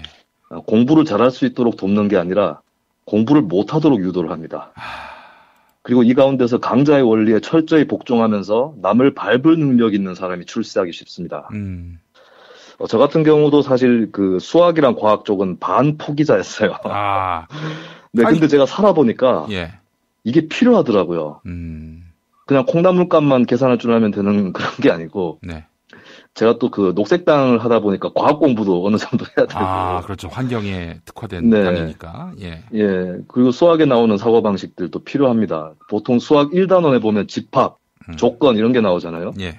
근데 지금 우리 사회에 보면 뭐가 뭐의 상위이고 또 하위이고 필요 조건과 충분 조건을 이렇게 혼동하고 이런 것들이 되게 많아요. 좌표 같은 것도 잘 못 찍어가지고 중도 우파를 두고 극좌라고 하는. 네, 이게 바로 수학적 오류입니다. 예. 그러니까 지금 돌아보니까 이 수학, 과학도 충분히 재밌게 공부할 수 있었더라고요. 하지만 우리 교육은 그러지 못하도록 만들어버렸습니다. 예. 그리고 거기서 잘하는 사람, 못하는 사람 가려내버리고 툭하면 시험 쳐가지고 자기 페이스대로 공부를 못하게 만들어버렸습니다. 계속 경쟁해야 되니까 선행학습이 나오는 거고 학원을 다니게 되는 거고 사실 공부를 해도 자기가 못하는 부분이 있으면 그걸 보강해주고 잘하는 부분은 좀 더 심화해서 듣고 이렇게 되면 좋은 건데 다 같이 똑같이 학교 수업 똑같이 듣고 또 학원 가서 똑같은 진도를 나가고 있어요. 그러는 동안에 학습 시간은 비효율적으로 불어났고요. 이 사람 미칩니다. 여기서 누가 성공하느냐. 예, 괴물이 성공하는 거죠. 공부에 관심이 없어도 생존에 지장이 없도록 해야 되는 건 맞지만 중요한 거는 공부 못해도 괜찮은 건 아니라는 겁니다. 아까 말했지만 지배자들한테 지배당하는 거고요. 저는 모두가 똑똑한 사회를 만들어야 된다고 봅니다. 이거는 불가피한 길이고 유토피아적 이상이 아니라 우리의 생존과 현실이라고 자신 있게 말씀드릴 수 있습니다. 저는 석차 폐지하는 방향으로 가야 된다. 예, 석차 같은 거 필요 없다. 다 같이 똑똑하면 되니까. 네, 각자 가치가 있고 맡겨주면 다들 잘합니다. 박근혜의 오늘 모습은 참 우리 모두의 실패를 비추고 있다는 느낌이 많이 들더라고요. 그렇습니다. 예. 다만 실패한 걸 모르는 것보다 아는 게 훨씬 낫고요. 그래서 박근혜 구속은 쾌거가 맞다. 자신 있게 말씀드릴 수 있는데 다만 실패를 직시하지 못하면 우리는 그냥 박근혜한테 떠넘기기만 하는 거고 우리가 반성하지 않으면 박근혜한테 지는 것이다. 예. 예, 그리고 그 반성의 힘은 교육에서 나온다. 라는 차원에서 오늘 얘기를 드렸고 예. 그리고 저는 진심으로 비꼬는 게 아니라 박근혜 씨가 새로운 삶을 시작할 수 있었으면 좋겠습니다. 예, 그래요. 네. 아주 오늘 중요한 말씀 해주셨고요. 서열과 계급을 만드는 교육은 이제 깨끗하게 실패했음을 인정하고 청산을 해야죠. 네. 저는 이렇게 해보는 건 어떨지. 전국에 많은 대학들이 있지 않습니까? 네. 그래서 이 대학들을 대한대학교로 통폐합해서 네. 예를 들어서 이제 뭐 계명대학교 대구에 뭐 여기는 예를 들어서 뭐 철학과 대한민국에 있는 모든 철학도들이 다 여기서 공부하고, 그리고 저기 뭐 연세대는 예를 들어서 뭐 교육학과, 그러면 뭐 전국에 있는 모든 교육학도가 다 여기 와서 공부하고, 네. 그렇게 해가지고 전공별로 학교들을 배분하는 것은 어떨지. 그러니까 파리 1대학, 2대학, 3대학, 뭐 10대학까지 네네. 이렇게 있듯이 네. 전공별로 학교를 둬서 내가 공부하겠다. 그런데 나는 신문방송학에 꽂혔다. 그러면 뭐 신문방송학과가 있는 그런 네. 아무개 캠퍼스 가서 공부하고 그렇게 하는 것이 어떨지. 네네. 그래서 석차는 없애고 커트라인만 만들어 놓는 거예요. 그래서 어느 정도 적정한 그런 공부를 했다라고 판단되면 졸업장 주고 아니면 뭐 그냥 더 공부하든지 말든지 이렇게 네. 해서 석차 없는 나라. 그러니까 석차가 있으니까 더 그냥 석차 때문에 스트레스를 받아요. 아예 그걸 없애고 그렇습니다. 아이들이 자기들이 원하는 받고자 하는 그런 교육으로 받을 수 있게끔 그렇게 환경을 조성하는 것이 어떨지 네. 싶습니다. 예. 그 어느 장소에 있는 교육기관인가라는 게 의미가 없는 게 유비쿼터스 시대 얘기 많이 하지 않았습니까? 그렇죠. 예. 언제 어디서든 접속하면 되고 예, 그리고 내가 뭐 법학 강의를 대구에서 들을 수도 있고 수학 강의를 광주에서 들을 수도 있는 거죠. 그렇죠. 예, 자기가 원하는 교수를 찾아서 예, 저는 중고등학교도 그렇게 편성할 수 있다고 보고요. 그렇게 해서 전공별로 이제 학생들이 모이게 되면은 뭐 기숙사 생활도 같이 하게 될 것이고 그러면은 네. 함께 연대와 협동의 그 길도 만들어낼 수 있지 않겠는가 하는 게 제 생각입니다. 네, 뭐 여러 가지의 상상을 우리가 또 발휘를 해볼 수가 있겠죠. 자, 그랬더니 지금 게시판에 스카이 네. 출신 기득권들이 들고 일어날걸요라고 하셨어요. 연세대 출신 네. 우리 김수민 전 의원은 어때요? 스카이도 스카이인데 네. 이게 궁극적으로 구조적 문제가 우리나라가 사립대가 너무 많아서 그래서 일단 국공립부터 네트워크를 하는 방향으로 가는 것으로 네 그렇게 해야 될 것 같고요. 예. 그리고 서울대 문제는 이제 폐지론도 많이 있는데 저는 해체론은 또 어떨까 생각을 해봅니다. 아, 해체론. 예, 단과대별로 다 해체를 시키고 그 프랑스에도 보면 대학이 평준화된 가운데서 엘리트 교육이 있긴 있어요. 뭐 고등 사범학교라든가. 예. 또 의대라든가 뭐 행정가들이 다니는 학교라든가 이런 것들이 이제 그랑제골이라고 있는데 예. 대신에 이 학교를 나오면은 고졸입니다. 그러니까 그 직업으로 가는 데만 쓸모가 있고 네. 대학교를 가려면 다시 시험을 쳐서 일반 대학으로 가야 되죠. 그래서 어떻게 보면은 굉장히 특화되어 있고 엘리트 교육이지만 거꾸로 좀 핸디캡을 주는 그리고 그 정원이 되게 많지는 않기 때문에 예. 사회에 어떤 위화감을 주지는 않는 뭐 그 정도. 그리고 이제 거길 나온 사람들은 굉장히 엘리트로서의 책임감을 부여받고. 네.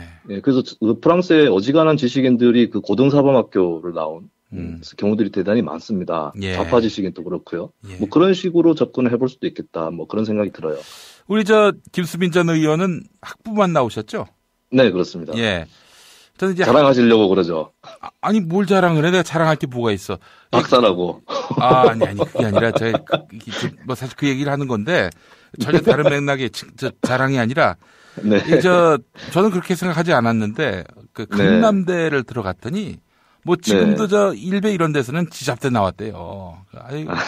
그래서 내가 참 기가 막히더라고. 근데 이제 또 내 마음속에 그 모종의 알 수 없는 그런 어떤 컴플렉스가 있었던지 여하간 대학원을 건국대학교에서 언론홍보대학원 나왔고 그리고 또 국민대에서 이제 박사 과정을 해서 학위까지 있어요. 그런데 이런 것들이 이거 내가 대학 교육을 덜 받았다라는 어떤 컴플렉스의 소사는 아니었는지 그러면서 이런 구조에 대해서 굉장히 문제가 있다. 라는 생각을 갖지 않을 수가 없었던 거죠. 근데 우리 김수민 의원 같은 경우 솔직히 얘기해서 연세대 나와서 학부로 끝내도 뭐 전혀 뭐 학벌에 대한 컴플렉스 없이 살잖아요. 있나? 그렇죠. 서울대? 없습니다. 저는 수시 합격으로 제 점수보다 높은 학교를 갔기 때문에. 아, 그래요? 서울대를 못 갔다라는 자괴감이 애초부터 없었고요. 그래요. 네. 그렇겠구나. 근데 대신에 대학교를 그렇게 붙여주니까 제가 사실 문학특기자로 대학에 갔거든요. 그래요? 네. 그리고 문학특기자로 갈 수 있었던 배경이 이제 뭐 인문학이나 사회과학 책들을 많이 읽고, 학교 교과하고는 좀 동떨어져 있지만, 네. 그렇게 하다가 대학교에 행운으로 붙은 거라서 그게 제가 사회운동을 할 수 있는動力되긴 했습니다. 제가 이왕에 이렇게 대학을 간 거 더 출세해보겠다 이런 생각을 안 하게 되더라고요. 나는 행운하니까 좀 사람들한테 도움이 되는 일을 해보자. 뭐 이런, 거창한 꿈은 아니었지만 소박하게라도 그런 생각이 있더라고요. 그래서 하여튼 이거는 굉장히 특수하고 저의 개인적인 사례지만 어쨌든 그 교육 전체가 좀 이런 분위기를 만들어내는 그런 쪽으로 변혁이 이루어졌으면 좋겠네요. 네. 알겠습니다. 오늘 아주, 여러 가지로 생각하게 만드는 그런 말씀 잘 들었고요. 예. 하여간 계급과 차별이 없는 교육, 전인적인 교육을 완성하는 그런 세상, 우리의 과제가 아닌가 이런 생각을 해봤습니다. 제가 교육학과 나와가지고 교육정치 논평 해본 건 처음입니다. 아, 그래요? 전공을 살립니다. 전공을, 예, 그래요. 이런 시간을 통해서 또 대한민국의 청사진을 또 제시하는 이런 김수민 전 의원의 모습이 본인의 이제 많이 실추된 그 어떤 평론가로서의 이미지를 고쳐 세웠는데 도움이 되지 않겠는가. 네. 예. 제가 뭐가 실추가 됐죠? 제가 지난주에 김엄마한테 10,000원 또 따냈는데 뭐가 실추됐습니까? 이렇게 마타도를 하는 겁니다. 가만히 있다 당하는 거야, 이 초보들이. 그래서 초보들을 제가 훈육하고 있는 겁니다. 예. 자, 수고 많으셨습니다. 네, 감사합니다.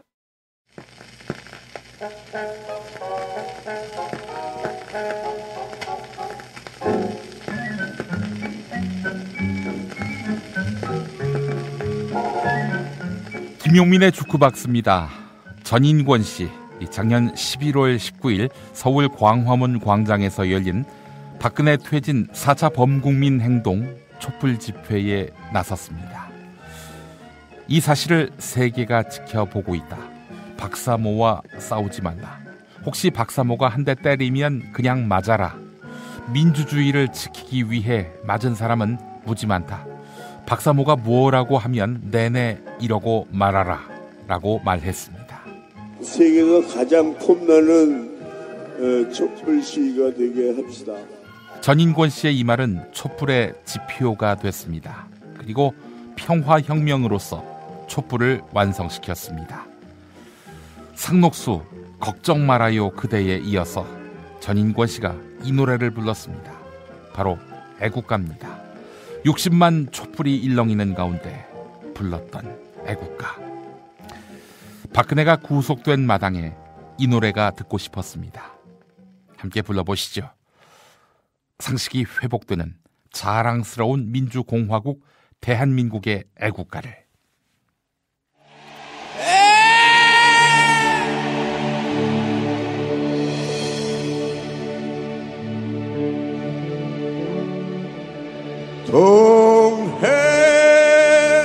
동해물과 백두산이 마르고 닳도록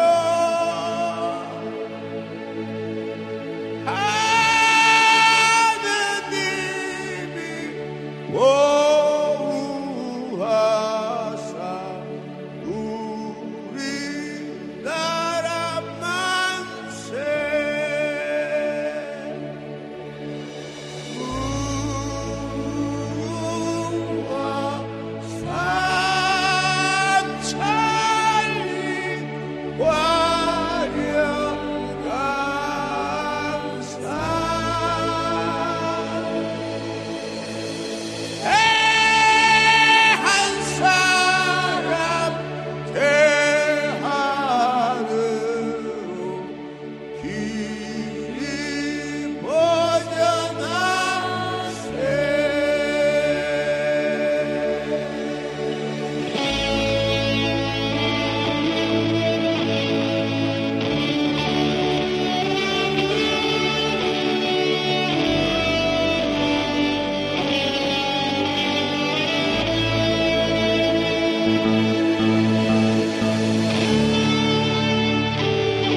위한 꿀팁 7,000원 운전자 보험 카페.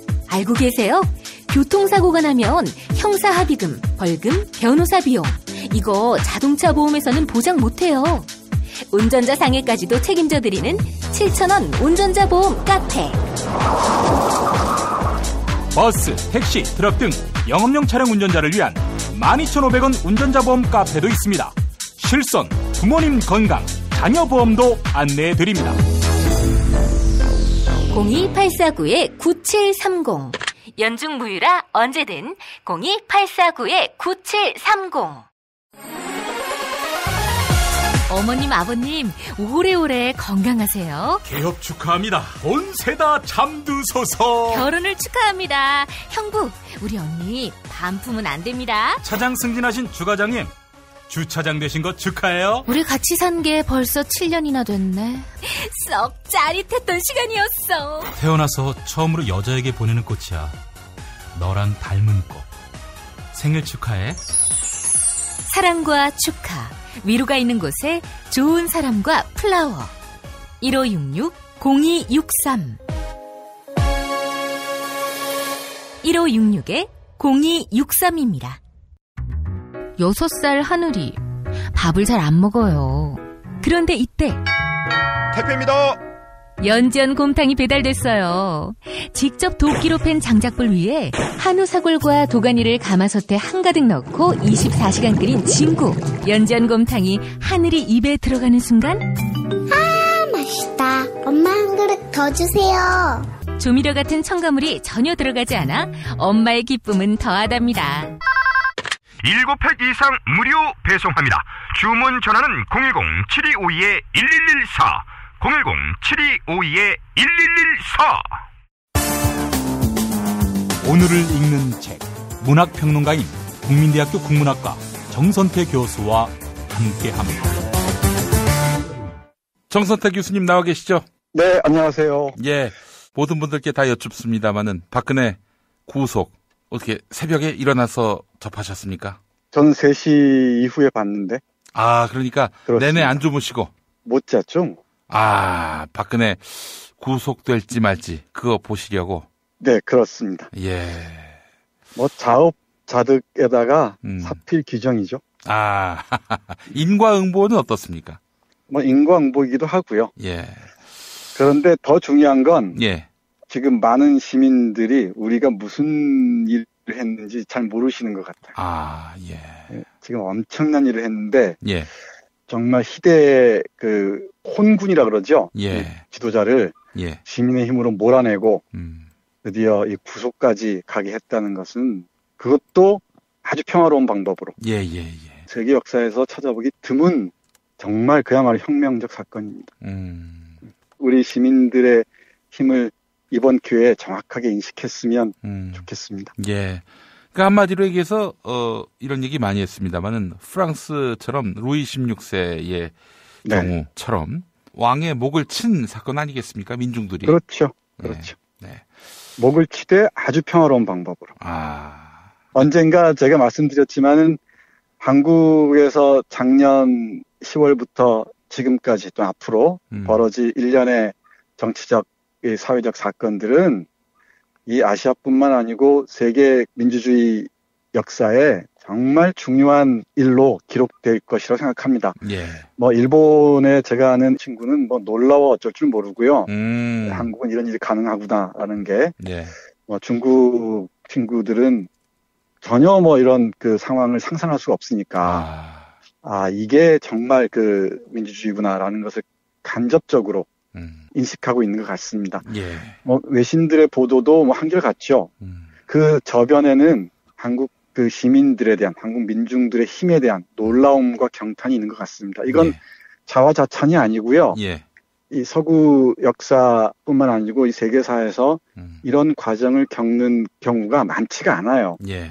아마 이 아시아에서 제가 오래전에 분명히 말씀드렸던 걸로 기억나는데 이거 하나의 어떤 교과서가 될 겁니다. 우리 한국의 그 민주 시민의 혁명 과정은 역사에 오래오래 기록되어서 아마 하나의 전범으로 남을 거라고 생각을 합니다. 언론을 보면은 민중들의 혁명이라고는 이야기하지 않습니다. 언론들은 박해요. 그냥 영장전담판사가 판결을 내려서 박근혜가 감옥 갔다. 이런 식으로 얘기하고 있고요. 이 촛불혁명 때문에 일어난 이런 혁명적 상황이다라는 얘기를 안 합니다. 그러니까 애써 부정하고 싶겠죠.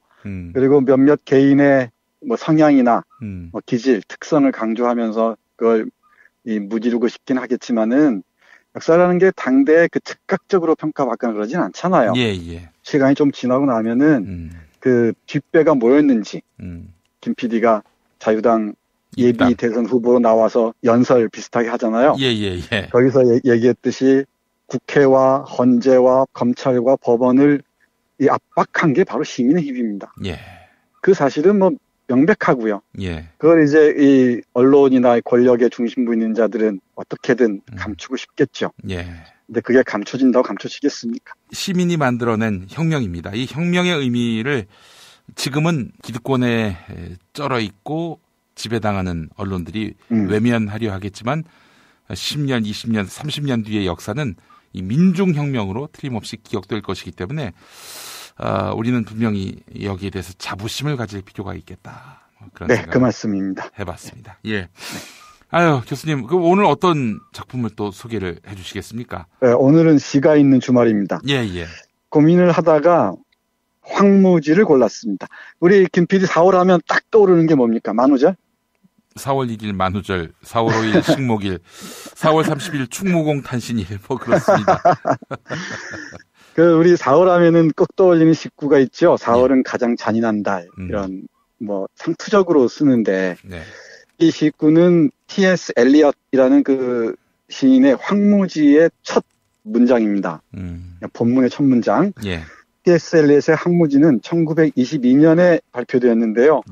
뭐 20세기 세계 문학사의 가장 뛰어난 작품, 모더니즘 문학의 장을 열어 제친 그런 걸출한 작품으로 손꼽힙니다. 미국에서 태어나서 활동한 이런 시인인데 T.S. 엘리엇에 대한 깊은 설명은 다음 기회로 미루도록 하고요. 오늘 요 구절 하나 가지고 얘기해 보겠습니다. 황무지는 444행에 이르는 아주 긴 시입니다. 쉽진 않습니다만은 맨 앞에 죽은 자의 매장이라는 그 제목 아래 있는 우리가 잘 익히 아는 그 구절만 읽고 제 생각을 덧붙이도록 하겠습니다. 4월은 가장 잔인한 달.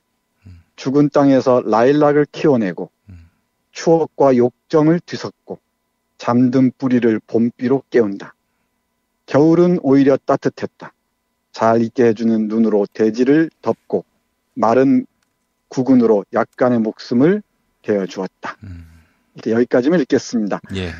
4월은 가장 잔인한 달이라고 할 때 딱 떠올리는 그 인상이랄까 이미지가 뭐죠? 우리 김 PD는? 4월의 이미지요? 네. 잔인하다고 할 때 그 잔인하다는 이미지가 어떻게 와닿습니까? 4.3 사건 같은 경우는 잔인한 4월 맞습니다.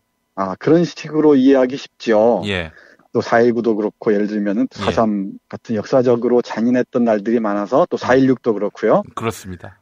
이게 잔인하다고 이해하기 쉬운데 물론 그런 그 잔인한 일들이지만 4월을 잔인하다고 한 이유는 이 시 제목이 황무지라고 했잖아요. 이 황무지가 지금 1차 세계대전 이후에 모든 인류에 대한 신뢰가 다 무너져 버렸습니다.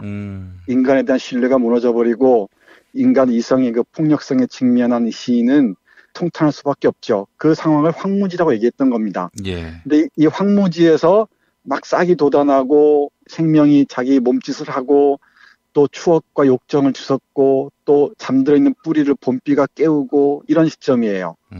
그러니까 이런 그 고통스러운 황폐한 땅에서 황무지에서 고통스러운 몸부림을 하는 게 어쩌면 잔인하게 보이기도 하죠. 그래서 이런 황무지와 같은 땅에서 저렇게 피어나려고 몸부림치는 생명력이 보기에 고통스럽고 어찌 보면 잔인해 보인단 말이에요. 우리가 자연스럽게 봄이 되면은 오늘 같은 봄비에 새싹이 돋고 하겠지만은 그 껍질을 벗고 나오기 위해서 더군다나 황무지라면 더 하겠죠. 그러니까 얼마나 고통스러운 시간과 몸짓을 견뎌야 했겠습니까? 생명들은.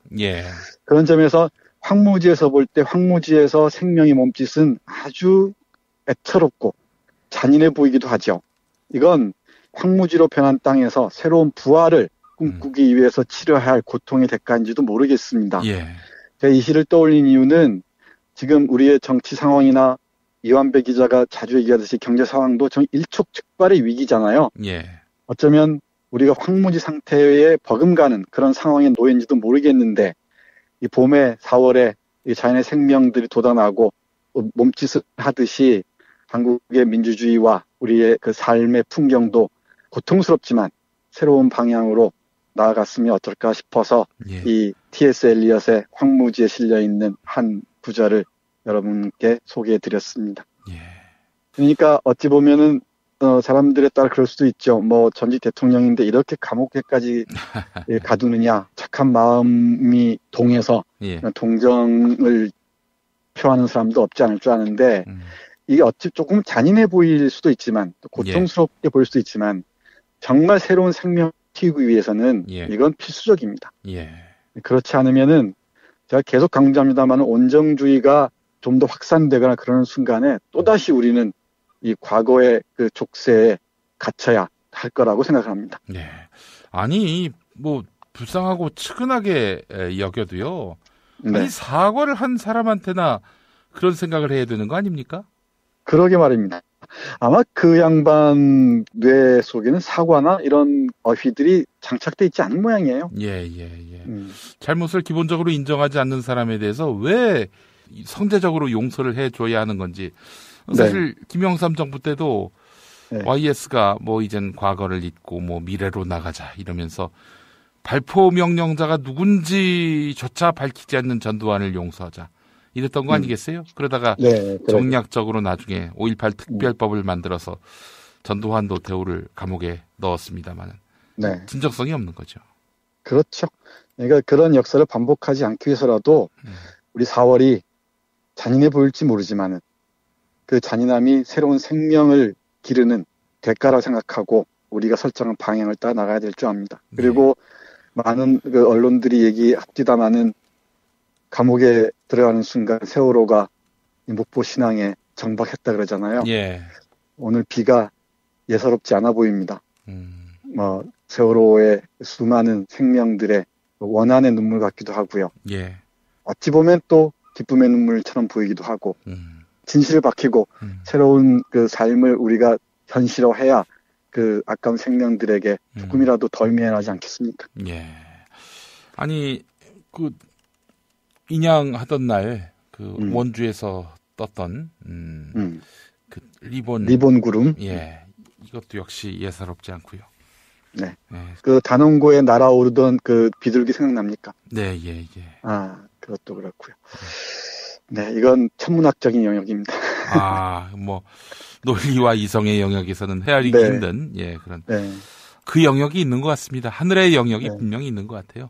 네, 그 인간의 이성으로 뭐 포착할 수 없는 일들이 얼마나 많습니까? 네. 알겠습니다. 자, 교수님 오늘 말씀 잘 들었습니다. 네, 고맙습니다.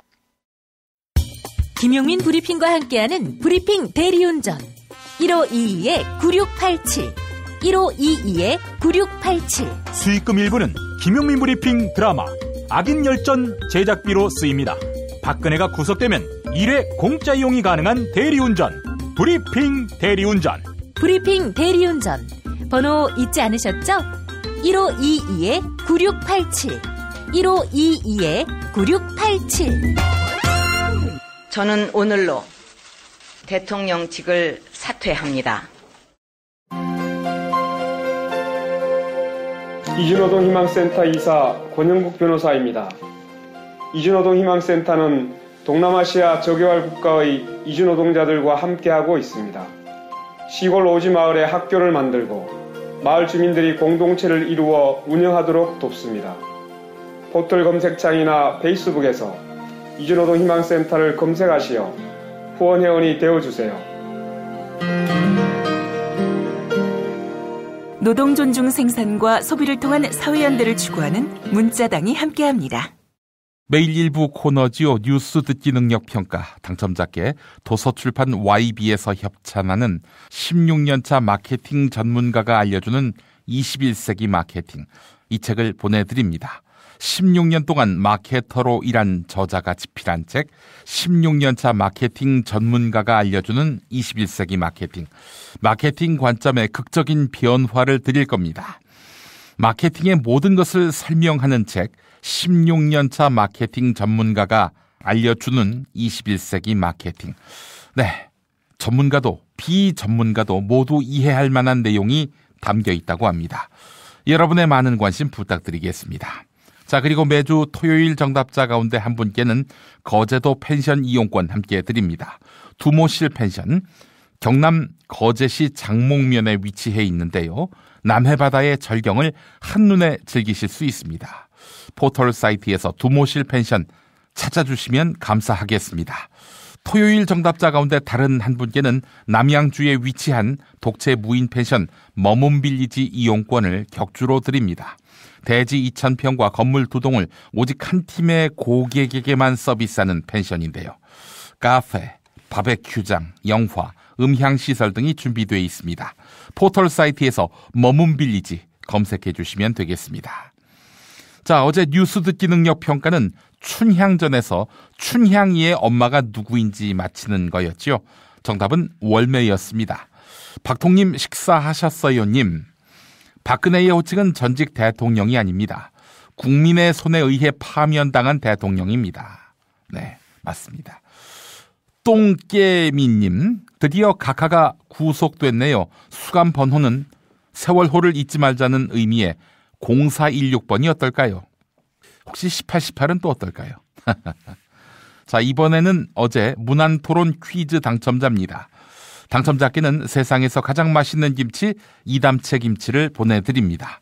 어제 문안토론 퀴즈는 박근혜의 동생 박지만의 부인이자 박근혜의 올케가 누구인지 맞히는 거였죠. 정답은 서향희 변호사였는데요. 얄수님, 한때 만사 올통이라 불렸던 올케인데 최순실이에게 밀려났죠.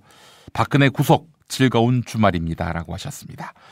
또 영굴님, 민주주의의 새바람이 불어오고 있습니다. 정권 교체 후 칼춤을 한번 추어야 합니다. 촛불시민 만세. 네, 이 글도 남기셨습니다. 자, 이제 마무리할 시간입니다. 개그의 전당 헌재로 가보겠습니다. 박근혜 최순실 게이트의 장본인 최순실이 탄핵심판 변론의 증인으로 출석했었습니다. 자, 그런데 시종 모르쇠로 일관했습니다. 청구인인 국회 소추위원 측의 특정 질문에 그만 이야기하자라면서 버티는 모습까지 연출했습니다. 아직 실세의 때를 벗지 못했네요. 예. 1월 16일 헌법재판소 탄핵심판 변론 현장 가보시죠. 진실에 대해 밝히지 않은 죄, 그것이 최순실, 박근혜에게 부메랑으로 돌아온 현실을 직시하면서 말입니다. 자, 고영태나 이런 사람들이 분명히 대통령인 피청구인과 친한 것으로 알고 있는 증인을 상대로 해서 협박을 했다라는 건데 그 사실 참 믿기가 쉽지 않아요. 대통령이시면 우리나라 최고의 권력자시고 수사기관을 충분히 동원을 할 수도 있는 막강한 권력을 가지고 계신 분인데 그런 분하고 가까운 증인을 협박했다? 자, 쉽게 이해가 안 되는데 그거 어떻게 생각하세요? 쉽게 이해가 안 가도 사실입니다. 구체적으로 어떤 식으로 협박하던가요? 한번 이야기 좀 한번 해보세요. 그 얘기는 지금 할 수 없습니다. 왜요? 아니, 최순실 게이트 운운하면서 증인을 협박했다라는 건데 그 구체적으로 이야기를 한번 해보세요. 왜냐하면 그 사람들의 그 뒷배경, 동기, 증인에게 불리하게 말을 하는 그 동기가 의심스럽고 아주 불순하다는 거 아닙니까? 그럼 그걸 정확히 말씀을 해주셔야죠. 그거는 그 사람이 메시지를 보낸 게 있으니까 전화기를 한번 감청해 보시면 아실 겁니다. 여기서 전화기를 어떻게 감청하나요? 증인이 협박을 받았기 때문에 가장 잘 생생하게 아실 것 같아요. 아니, 제가 게이트를 한다고 얘기하지 않았습니까? 전체적인 기억은 확실히 안 납니다, 지금. 그거는 확실히 받은 겁니다. 주인, 그러면 그때 당시에 고영태나 뭐 이런 사람들을 공갈이나 협박으로 수사기관에 혹시 고소하거나 수사 의뢰하지 않았나요? 안 했습니다. 왜 안 했죠? 아까 증인편에 의하면 살살 달래가면서 진행했다라고 이야기를 했어요. 왜 살살 달래죠? 증인이 아무런 이유가, 협박당할 아무런 이유가 없는데 왜 살살 달래가면서 일을 진행한 거예요? 그거는 그렇게 얘기하시면 안 될 것 같습니다. 아니 증인의 표현이 약간 살살 달래가... 게이트를 만들겠다고 그러고 이런 일에 대통령 일이 이렇게 뭐 옷 만드는 것까지 지금 문제가 되니까 그런 문제들을 갖고선 그런 걸 얘기를 하니까 그렇게 된 거죠. 증인 그때 2014년, 2015년도는 현재 일들이 언론에 나오기 전의 상황이에요. 아니, 그거는 아니에요. 2015년도 그쪽은 이 언론 상황은 상관없이 그렇게 얘기를 했다니까. 그러니까 왜 증인이 살살 달랬냐고 전 물어보는 거예요. 아니, 살살 달랠 이유가 없는 거잖아요. 만약에 증인이 소위 요즘에 논의되고 있는 언론에 나오고 있는 이 지금 헌재 재판, 헌법재판소에서 논의되고 있는 이 일들에 대해서 부끄러움이 없다라고 하면 증인이 달랠 이유가 없잖아요. 아니 부끄러움이 없습니다. 그런데 그거를 가지고 문제 삼고 싶지는 않았습니다. 구체적으로 어떤 것들이에요? 그러면 어떤 것들이 외부에 알려지면 좀 문제가 될 거라고 생각했어요. 그거는 말하고 싶지 않습니다. 증인이 그렇게 이야기를 하면 증인의 말을 믿기가 어렵잖아요. 지금 잘 설명해 주셔야 다 이해를 할 거 아닙니까?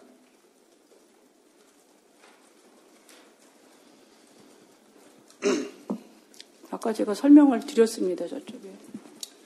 증인 혹시 피청구인한테 뭐 기출 아줌마나 주사 아주머니 소개시켜 준 적 있으세요? 없습니다. 없어요? 증인의 변호인이 이경재 변호사만 해도 그 주사 아주머니 소개시켜 줬다라고 이야기를 한 적이 있는데요? 없습니다. 그럼 증인의 변호인께서 증인과 달리 확인 안 하고 언론에 발표한 건가요? 확인 안 하고 얘기하신 것 같습니다. 전 그 언론 보도 그래요? 못 봤습니다. 알겠습니다. 증인 정우성 비서관하고 그 문서를 공유했던 메일, 그 비밀번호하고 아이디 언제부터 공유하기 시작했나요? 그 얘기는 이제 그만 증언하겠습니다. 좀 많이 했습니다. 언제부터 하셨어요, 그거를? 그거는 아까도 얘기했습니다. 아까 저 제대로 못 들었어요. 그러니까 그 얘기는 이제 제대로 말씀 안 하신 것 같은데. 네. 언제부터 공유했는지 그것 좀 시기 좀 이야기해 주실 수 없나요? 네, 지금 기억이 잘 안 납니다.